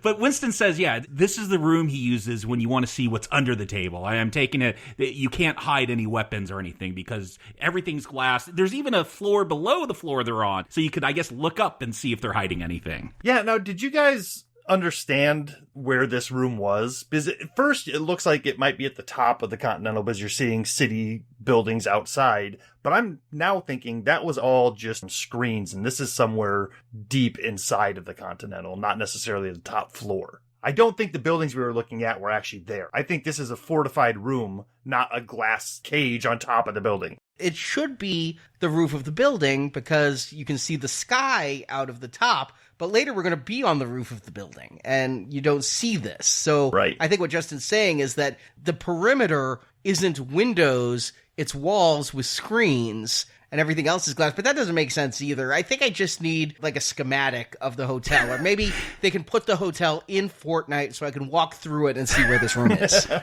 Just like those Star Wars cross-section books, they got to do a John Wick one of the Continental. Did you guys think Wick was going to kill him? No, I didn't. I'm like, because I figured either he's just going to walk in and shoot him, and that's not what he does. Again, it's about setting up that impossible task that we've heard about since the first film, and that's what they've been trying to do, you know, always put him in some impossible situation. So I'm like, okay, he doesn't want to kill Winston. I don't believe that's going to happen unless they're just wrapping up the whole John Wick series and they're not going to do a 4. But I don't even understand why he really lets him live. I guess they're just buds. That's where it gets a little murky here. I mean, we're in this situation because Winston did kind of scuttle the rules a little bit for John. And now John's back and he's going to completely ignore the rules for Winston. So I guess what we're seeing is as much of a friendship as you can have in this world. And he says he'd rather die at the hands of a friend. So Winston appears to be okay with whatever John is going to take, but he's also just layering the guilt on thick. Do you want to live as this man? What would your wife think of the choices you're making? And at the end of this movie, I'm a little bit confused as to Winston's overall motivation. I think I figured it out upon reflection, but as I'm in the theater... They wanted it in for part 4? That's the only reason I can figure out. Wick pretty quickly decides not to kill Winston. He went in there like he was going to kill Winston, but he very quickly says, no, I'm not going to. I can't understand, and maybe this shows something about me, but I don't understand how you can cut off your finger, but then decide not to shoot a bitch.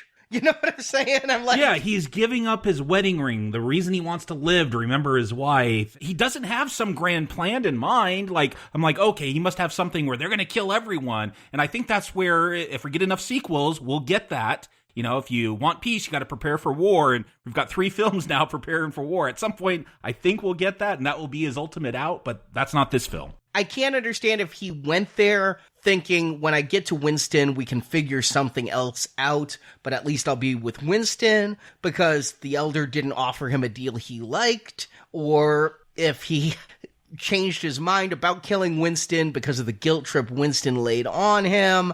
I'm just very confused about motivations at this point, but the action is good. Yeah, that's the thing. When I don't always like the setups in John Wick, at least you usually get some fun. And the deconsecration of the Continental, the adjudicators, like, decommission it. You get the operators. And I just love, like, that steampunk feel where they got these, like, old keyboards and they look like old Macs or something with the black and green screens and the switchboards. Like, I love this world. And yeah, so it's fun. It's decommissioned. They're telling all the patrons that they're fumigating it, I think, and so everyone's leaving. I thought they just said this is deconsecrated. People are racing out, and so because it's deconsecrated, they could be attacked at any moment. Yeah, I mean, the protections are gone, so if you're in there seeking asylum, all bets are off.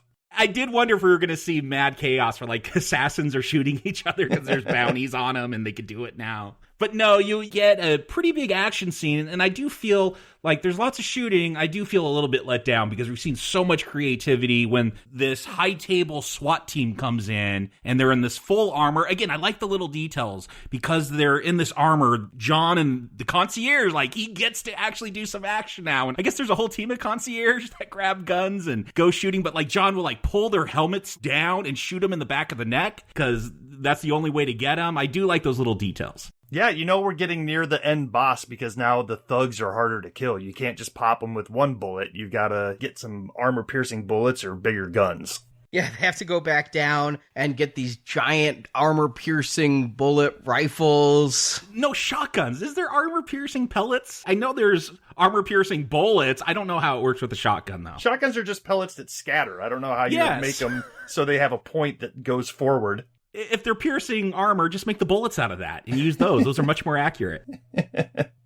But it does, in the video game style, it sets up limited amount of ammo, and we see that throughout the fight. I do appreciate that with these John Wick films, because going back and watching 80s and 90s action films, those 9mm never run out of bullets. They never got to change the clips. Like, we'll see John Wick putting on a whole belt of clips and running out of bullets. I do, again, like the details. I may be showing a little bit of gun naivete here, but I think I caught a miss. When he and the concierge are getting ready to go, and they both pump their guns, it looks like a shell gets caught halfway in and halfway out of Wick's shotgun.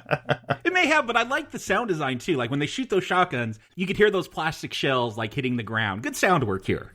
Oh my God, in IMAX, it wasn't good sound work. It was literally painful. I could feel the bass and everything was shaking, and there's so many shotgun blasts that I really started to wince. It's all looking gorgeous, and as they're fighting through this maskless, faceless horde of assassins that are harder to kill, we get back to the spa, and we get a scene in the pool where John has to kill one underwater, and they kind of sneak a little bit of bullet time in here. We get underwater gunshots. I do watch, there's a whole thing on YouTube of people like, how many iPhones can I shoot a bullet through? And at late night when I'm tired and laying in bed and trying to fall asleep, I watch those videos. I've seen so many videos of like, let's shoot a gun underwater and see what happens to the bullet. And automatic guns do not do well underwater, so I like that. Like the bullet comes out and kind of just drops to the ground. Yeah, I've seen in like CSI shows and things, the ballistic test where you shoot into water because you want to see. I learned this in my crime class in high school. Every gun leaves a different marking on a bullet, like a fingerprint. So if you have a gun, you can shoot it into water like this and look at the markings on the bullet and compare it to the bullet used in a crime if you have a good sample and know that this was your weapon. And so I didn't even think about it underwater, but yeah, he was far enough away that the velocity of the bullet was completely taken, and the response, get right up on him with that Uzi. I'm surprised it's still fired, but wow, the way the blood just comes out. Really, these movies are gorgeously shot. Oh, yeah. The way they use all their environments and the way they use their sets, their lighting, they're visually impressive. Well, and one of the other things I noticed is they're running around. I think this is the basement or something. They're like in a storage room. There's like a couch with blood all over it and like a taxi door with blood on it and bullet holes through it. I'm like, I would have to go back and rewatch like one to see, is that couch? Is that when that assassin or Willem Dafoe is like shooting at John Wick and they place that there as an Easter egg? I could just imagine what's going on at the Continental and they just, we gotta take out this bloody couch to the garbage now. It very much felt like if you're paying enough attention, here's some Easter eggs for you. I did catch that too. The bloody taxi door was very much telling a story that I didn't necessarily make the connection to. But here's my complaint, if I have one. The movie is a little over 2 hours long. There's only so much action I can take. I'm starting to be like, I know where this is going. Killing 2 busloads of assassins is fun, but they're taking their time with it, and I kind of want to see where it's going. I'm on the edge of my seat for where the plot is going, and the action is delaying getting there. That's what I'm saying with this big shootout. We've had so many stylized fights, fighting a giant with a book, and motorcycles and horses, and all that. We already saw a straight shootout in Casablanca. Like, that was a straight shootout. Yeah, there were some dogs taking out people too, but I feel like, we're just going to redo that. And it does go on too long. Like, let's get back to the ninjas. Let's get to the fun stuff. And thankfully, after this scene in the pool, Zero is waiting for John. You're right. This is where the action starts to take its toll on me as a viewer, because after this prolonged gun battle, it's like, okay, finally, we're getting to the big boss battle. But before that, we have yet another prolonged fight with the ninjas. Yeah, that's what I couldn't take. Yes, it's starting to feel like, okay, enough is enough. Let's start to wrap this up, shall we? It's again, like I said with the video game, I want the boss battles. Zero is standing atop the glass floors like Donkey Kong, and Wick has to go up the stairs. Yeah, he's just appearing and disappearing and reappearing using those ninja skills. But he fights these 2 ninjas, and it's a good sword fight. I mean, it's just, if you've ever been to a Vegas buffet, the food is really good, but you can only have so much, and then you start feeling too stuffed. And that's where I'm at with this. The action is just as good as it ever was. I'm just done binging on the action. And the 2 assassins get Wick down with the knife to the throat, but they're fans also. They let him live? Why did they let him live? They made a mistake there because now they're both going to die. I mean, this isn't like tennis where it's best 2 out of 3. I think they thought they had the upper hand, but we also have Zero saying, no, they never were going to kill you. That's my job. So I guess they're just there to wear him down. There is a callback to an earlier scene in the film when John goes to the ballet theater. He, empties his pockets and they're like, take off your belt. He takes that off. In this fight, he takes that belt off, and we see why the Russians at the ballet theater made him take that belt off, because that's a weapon for him. Everything's a weapon for John Wick. And again, another callback to Ruby Rose and what happens with her character in 2. He stabs her. Remember, she was deaf and she sign languages. She's like, I'll be seeing you. And he's like, no, you won't. These guys say that to him too. We'll be seeing you. And he's like, no, you won't. Mm-hmm. And then we go up to Zero, and the final fight is there. And this is, again, a long fight. We know how it's going to go. I knew they were going to go through the floor because you saw the floor get a little damaged by bullet fire earlier. I'm like, somebody's going to crash through that thing now. That's not safe. Yeah, I mean, that was very much set up. You know, now we're on levels and somebody's going through that floor. Everything in this room has been broken. I mean, it's all glass. We've got crystal skulls shattering all over the place. I thought those were going to be used as a weapon. Wick gets knocked through so many glass cases, and admittedly, these are the stunts Keanu didn't do. He said if it's a kick or a punch, it's him. If it's a fall, the stuntman comes in. And Arnie, you said earlier, and it is still impressive for somebody in his 50s to be doing this much action and stunts on his own, but there are a few shots in this scene where he's showing his age. I mean, he looks like a 50-year-old dude who just ran around the block 5 times, and he looks winded. His body language looks a little bit defeated. Are you saying he's getting too old for this shit? Maybe. I mean, I think I'm saying it without saying it, but yeah, I mean, if we're going to believe that he's this action hero that can take so many punches, it's working for the most part, but there are a few cracks in the armor here that I don't think the filmmakers intended to put on screen. I noticed that as well. There are times where he looks like he is winded and like they should have yelled cut and let him rest for 20 minutes. He does stab Zero through, and Zero also, I think it's like Ruby Rose. Again, we get that moment where I think we see him die, but it's never entirely clear if he dies. But he says to John, you go ahead, I'll catch up to you. And again, he's now saying we're not the same, but I feel like that's saying I'm going to become what you are. And John just like, no, you won't. Yeah. And he does the same move that he used on Common in part 2, where he takes a blade and he uses his hand to like hammer it into his chest. Very brutal, but Zero gets a sword through his chest, and I don't think you walk away from that. Yeah, you never know. I mean, with these movies, people have taken much more horrific injuries. At some point, cyborgs are going to show up, right?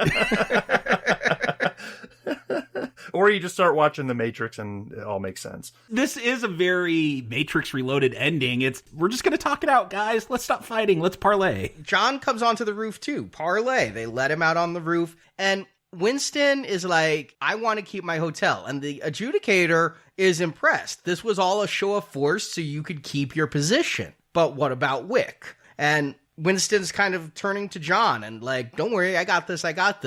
Oh, I got very worried because I'm like, this movie seems like it's wrapping up and I'm invested in this impossible task. I want some emotional resolution that John Wick is doing this in the memory of his wife, and they're going to pull a John Wick 2 here, basically. They're not going to resolve anything. Do you guys think Winston intended to kill John Wick? No. He's got that bulletproof coat. Winston knew that. I think he knew, I got to make it look like there's a good chance he'll live, though, through this. The crazy thing is, though, is like, yes, I would think that Winston's motivation would be to make it look like he's killing John Wick by shooting him. But the fall off that building... That's a brutal fall. There's just no way that you can think, okay, he's going to survive that fall. I mean, he hits his head on metal landings and he bounces off. I mean, that's a 4 or 5 story fall and he hits concrete. What really upsets me is the adjudicator looks down first and is like, okay, there's a body there. And then they go downstairs and it's gone. They're like, well, he better not show up or else you're going to be in trouble again, Winston. That's not an ending. That is the end of a chapter to a book, and I'm watching a film. What I like, though, is the adjudicator says, neither one of us wants a visit from John Wick in the night, and it'll be coming at us from above and below. The high table will be pissed that they didn't kill Wick, and John Wick will be pissed that they tried to kill John Wick.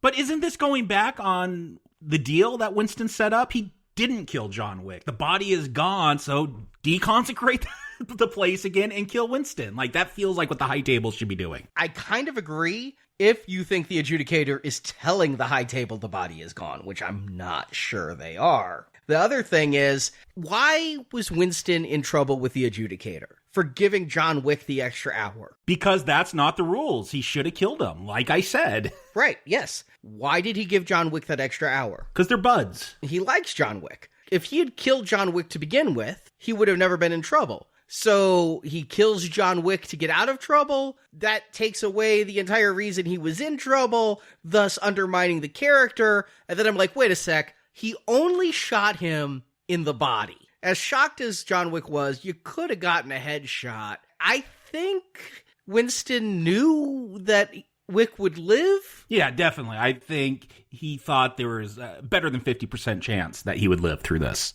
Right, and I guess if that's what the movie is telling us, then I think it's also a little bit bullshit for the movie to show us that fall. He could have very easily made a less fatal fall off of that building. I think this movie's trying to have its cake and eat it too. Yeah, because did you guys believe he was dead when it shows him on the ground? I didn't. I thought it might. I thought this could be the end. That was going to be the end of the John Wick trilogy? I think there's only one way this series ends. John Wick will be dead. I've thought that from the first film. After he kills everyone, just like The Matrix. Actually, no, the other option is John Wick becomes the Elder. Oh, yeah. The chosen one. Yeah, again, it's The Matrix. But we show up back at the Bowery. Yeah, the TikTok man picked him up, the guy you guys talked earlier with the big beard who worked for the Bowery King and somehow survived the onslaught, picks him up in a shopping cart. I'd prefer a gurney, but okay. And just dumps him out of the shopping cart, too. No sympathy. Nope. And this is where we learned that not only did John Wick survive, but so did the Bowery King. They're both alive, and they want to know if John Wick is pissed. All right, I think John Wick has a catchphrase, and I didn't notice it till I watched all 3 movies in 2 days. His catchphrase is, yeah. That's like the end of it. Are you pissed, John Wick? And he gets up, and Keanu looks and almost breaks the fourth wall, and it's just, yeah. I'm like, is that your phrase? If you had a talking John Wick figure, when you push the button, yeah. And it's so Keanu. I did watch John Wick 2 with Marjorie. I'll never watch John Wick 1 with Marjorie. Oh, yeah. But I watched John Wick 2 with Marjorie. And she was talking about how he still sounds like a surfer. And I'm like, yeah, but it's so great because he's around all these people with either European accents or wonderful enunciation and also refined. And then he comes in and, yeah. You could take Keanu out of Bill and Ted, but you can't take the Bill and Ted out of Keanu. You can't. He's going to be in Bill and Ted 3 next. And will they have to delay John 4 because of it, or will he go straight from Bill and Ted into John Wick 4? Let's see how excited you guys are for John Wick 4.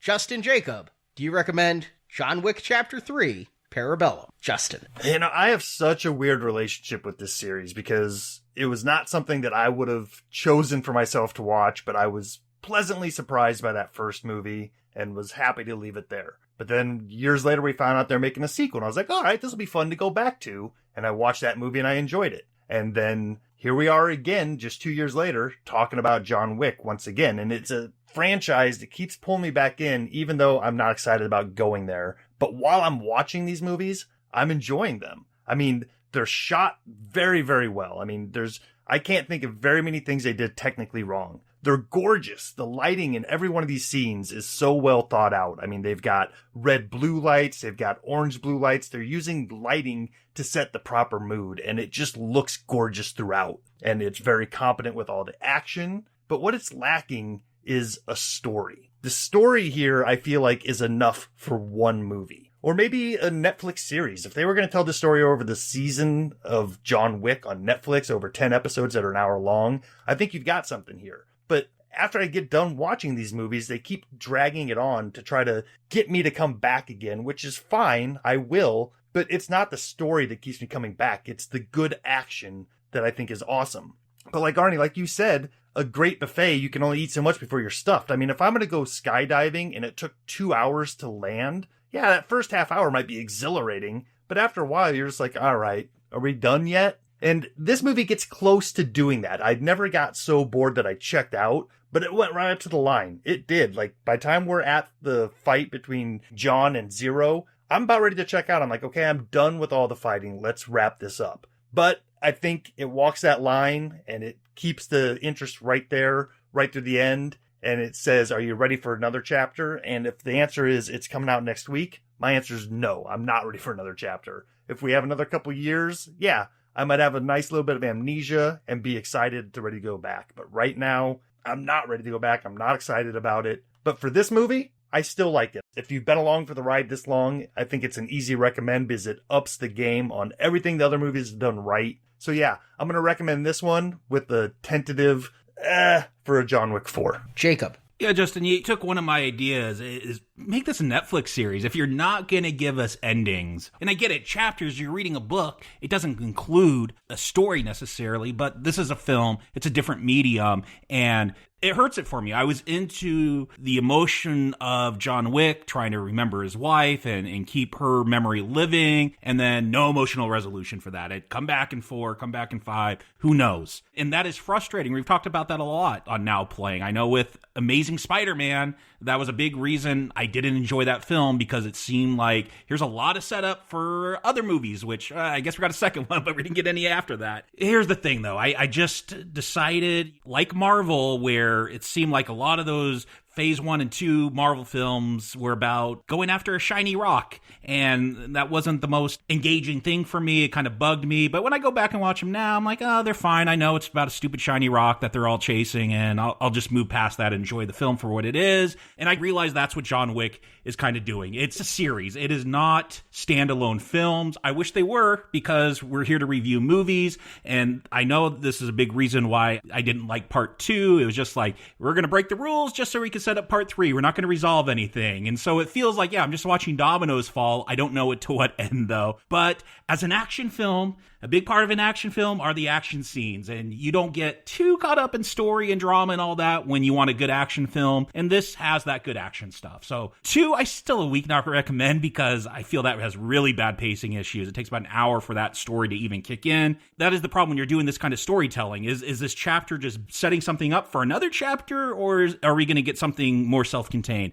This one, it's kind of self-contained. There's no real conclusion to the climax, which I think is a shame. If you're going to tell me he's doing all these impossible things, making Faustian deals, I want to see how that plays out and gets resolved. That's part of the fun for me. But great action here. I agree. It gets a little long by the end of it, but I'm into it. I think they struck a better balance than the other two for what I want, where, yeah, you get that realistic gung fu type action, but you also get some playfulness here with horses and ninjas and swords and all that. So I wish it was self-contained. I'm just going to accept that they're not doing that until whatever the last John Wick chapter is going to be. So I'll give this one a mild recommend.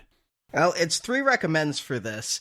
To give an analogy here, sometimes I think about musicians and wonder, how can there still be more combinations of notes to put in a string that have not yet been put in a string in the history of music? How do you come up with a new tune? How do you do that? You need to go watch the Axis of Awesome video on YouTube, because they don't. They just keep playing the same tune. But you know what I'm saying is that I get it. I don't understand musical creation, because I'm not able to do that in the least, so I'm not able to understand it. I mean, it's mind-blowing, because I do love music, and with Western music, you have like 8 tones. So yeah, you have hundreds of years of music based on 8 tones. Exactly. And so that's how I feel about stunts in films now, is if I was told to do stuff in a film that had never been done in a film as far as stunts go, I'd be like, ugh. But they got horses kicking people in stables and sword fights on motorcycles, and every time a sequel has the problem of, how do you up yourself? How do you continue to improve and go bigger? That's what the damnation of sequels is. People expect bigger.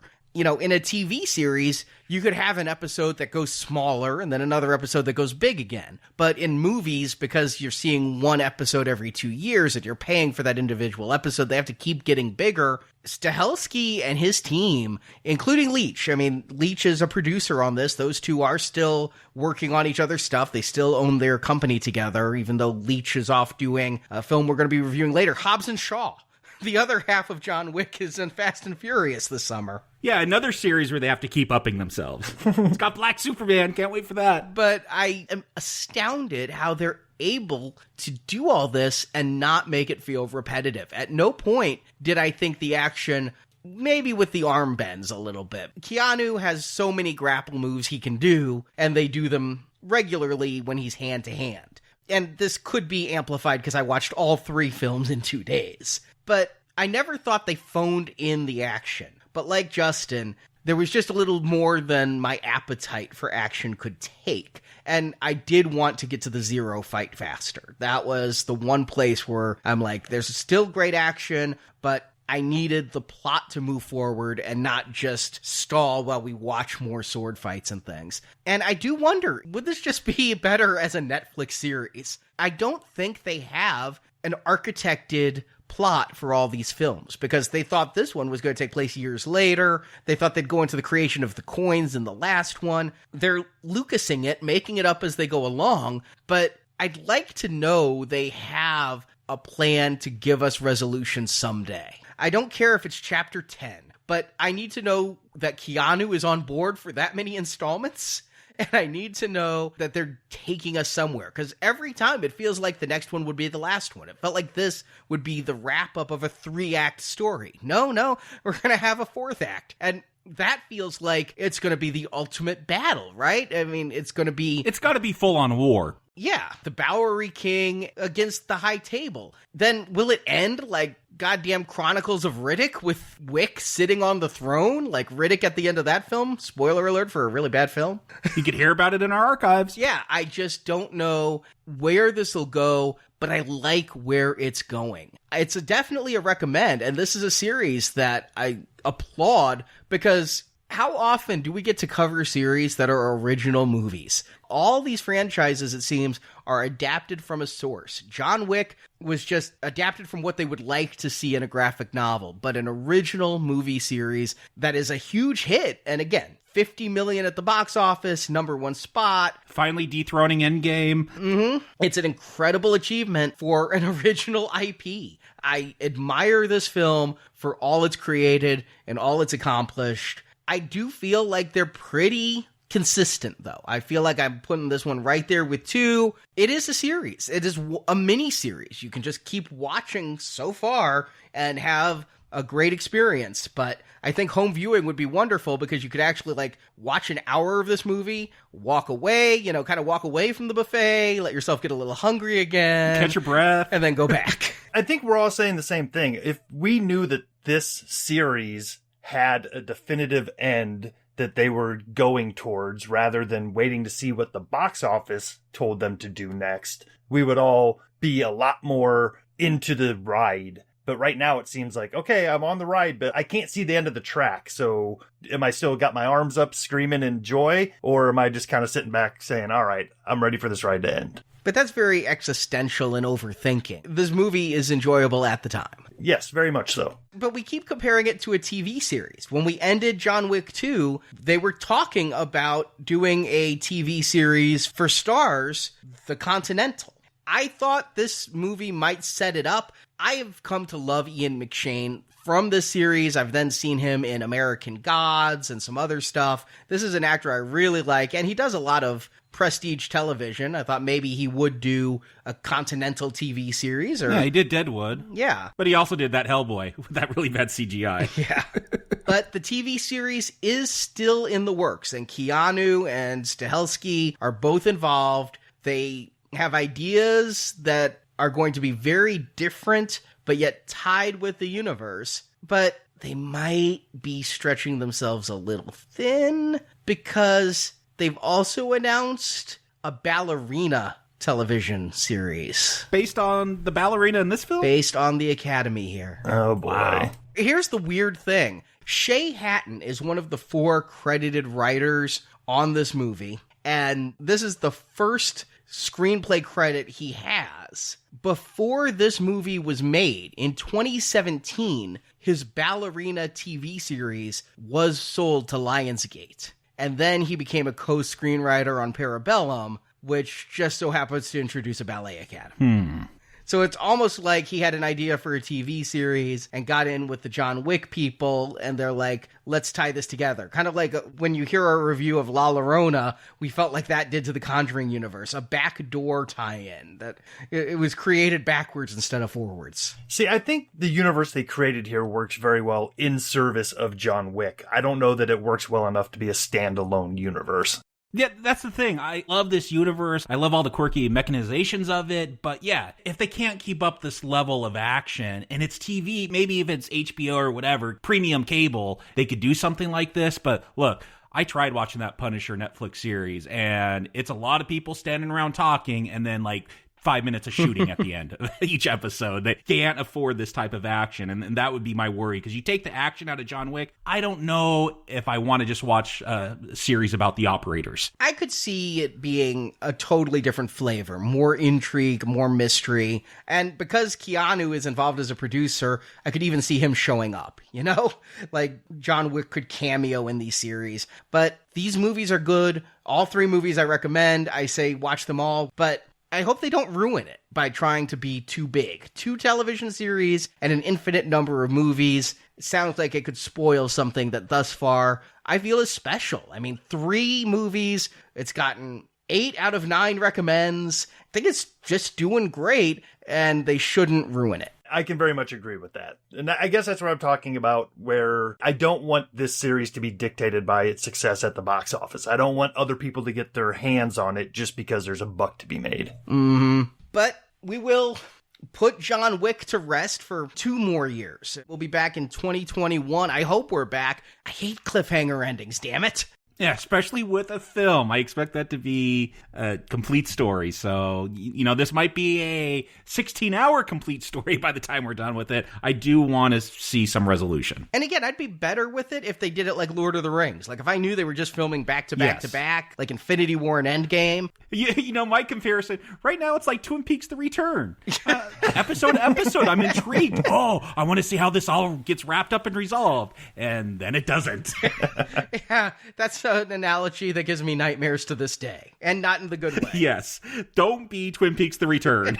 But next week on Now Playing, we're going to be leading up to another Keanu film. We are? Toy Story. Does he show up in that? I don't remember him. He will be in Toy Story 4 as Canadian stuntman Duke Kaboom. Awesome. Okay.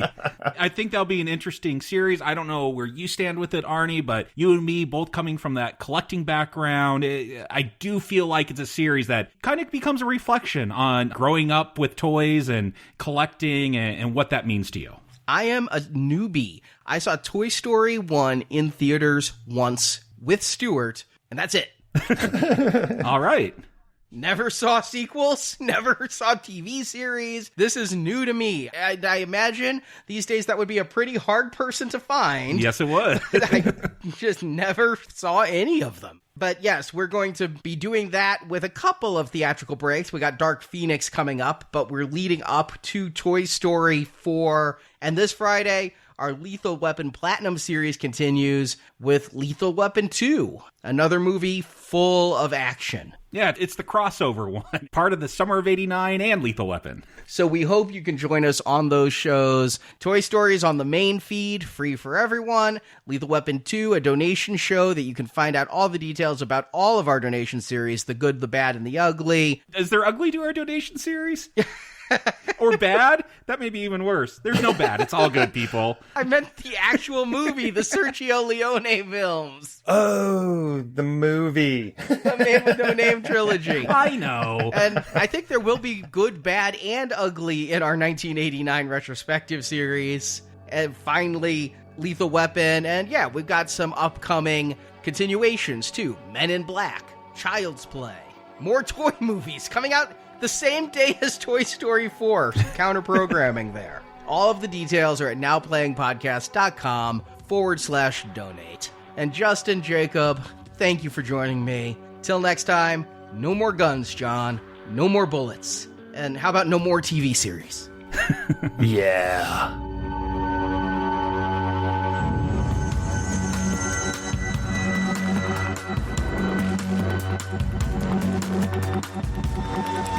John Wick, excommunicado in effect in 3, 2, 1.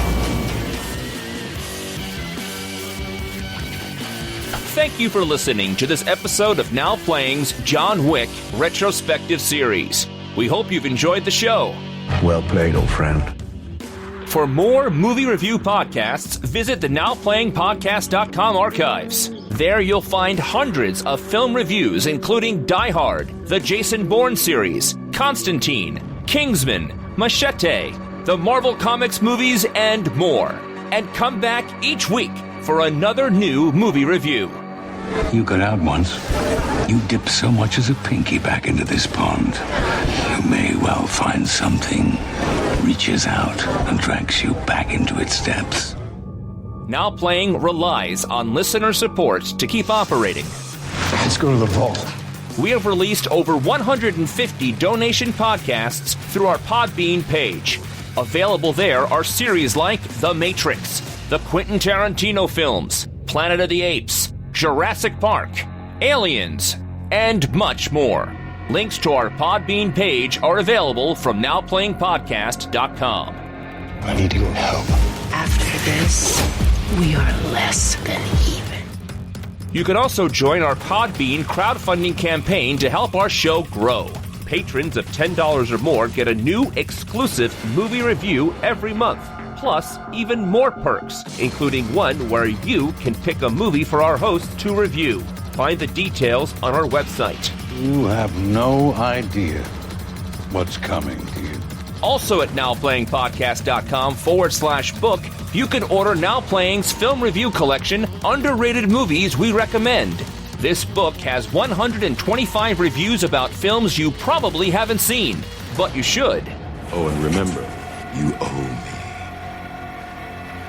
me. You don't want me owing you. You can also follow Now Playing on Facebook and Twitter. There, the hosts post new episode announcements, movie reviews, and contests where you can win movies and soundtracks. Tell me, Mr. Wick, is this a formal event or a social affair? Social.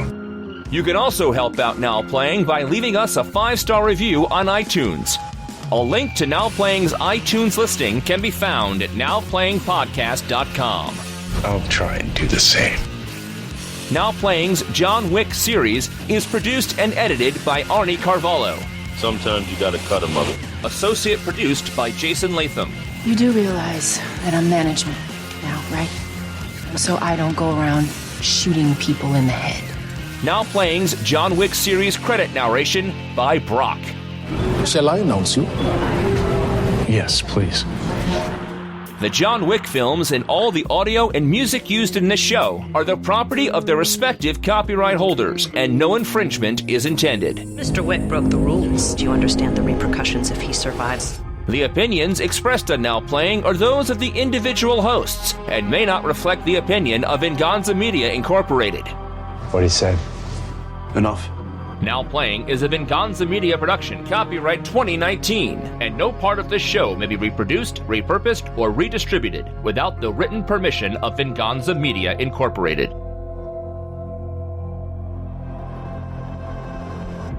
You done, Viggo? We're done.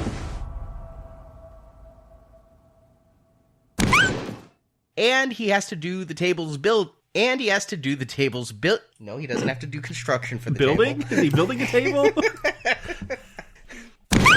I got an eye thing. The eye makes me squeamish. Oh my god. Yeah, the eye thing. This bothered me here. Don't see Brightburn, Jacob. There's a scene really I know you want to see Brightburn, but they show that in the trailer. Lady with glass in her eye. Oh my god. They've released an R-rated clip of her removing the glass. Oh my god. Yeah. Yeah, I think they even said, this is the Casablanca of Morocco. So, yeah, I think they pretty much made that pretty clear. The Continental of Morocco. What did I say? The Casablanca. Casablanca, which is also the Casablanca of Morocco. Toy Story will be on the main feed, free for everyone. Made it on the main feed. Yeah, I was going to say, you might want to redo that. I was just trying to roll through it.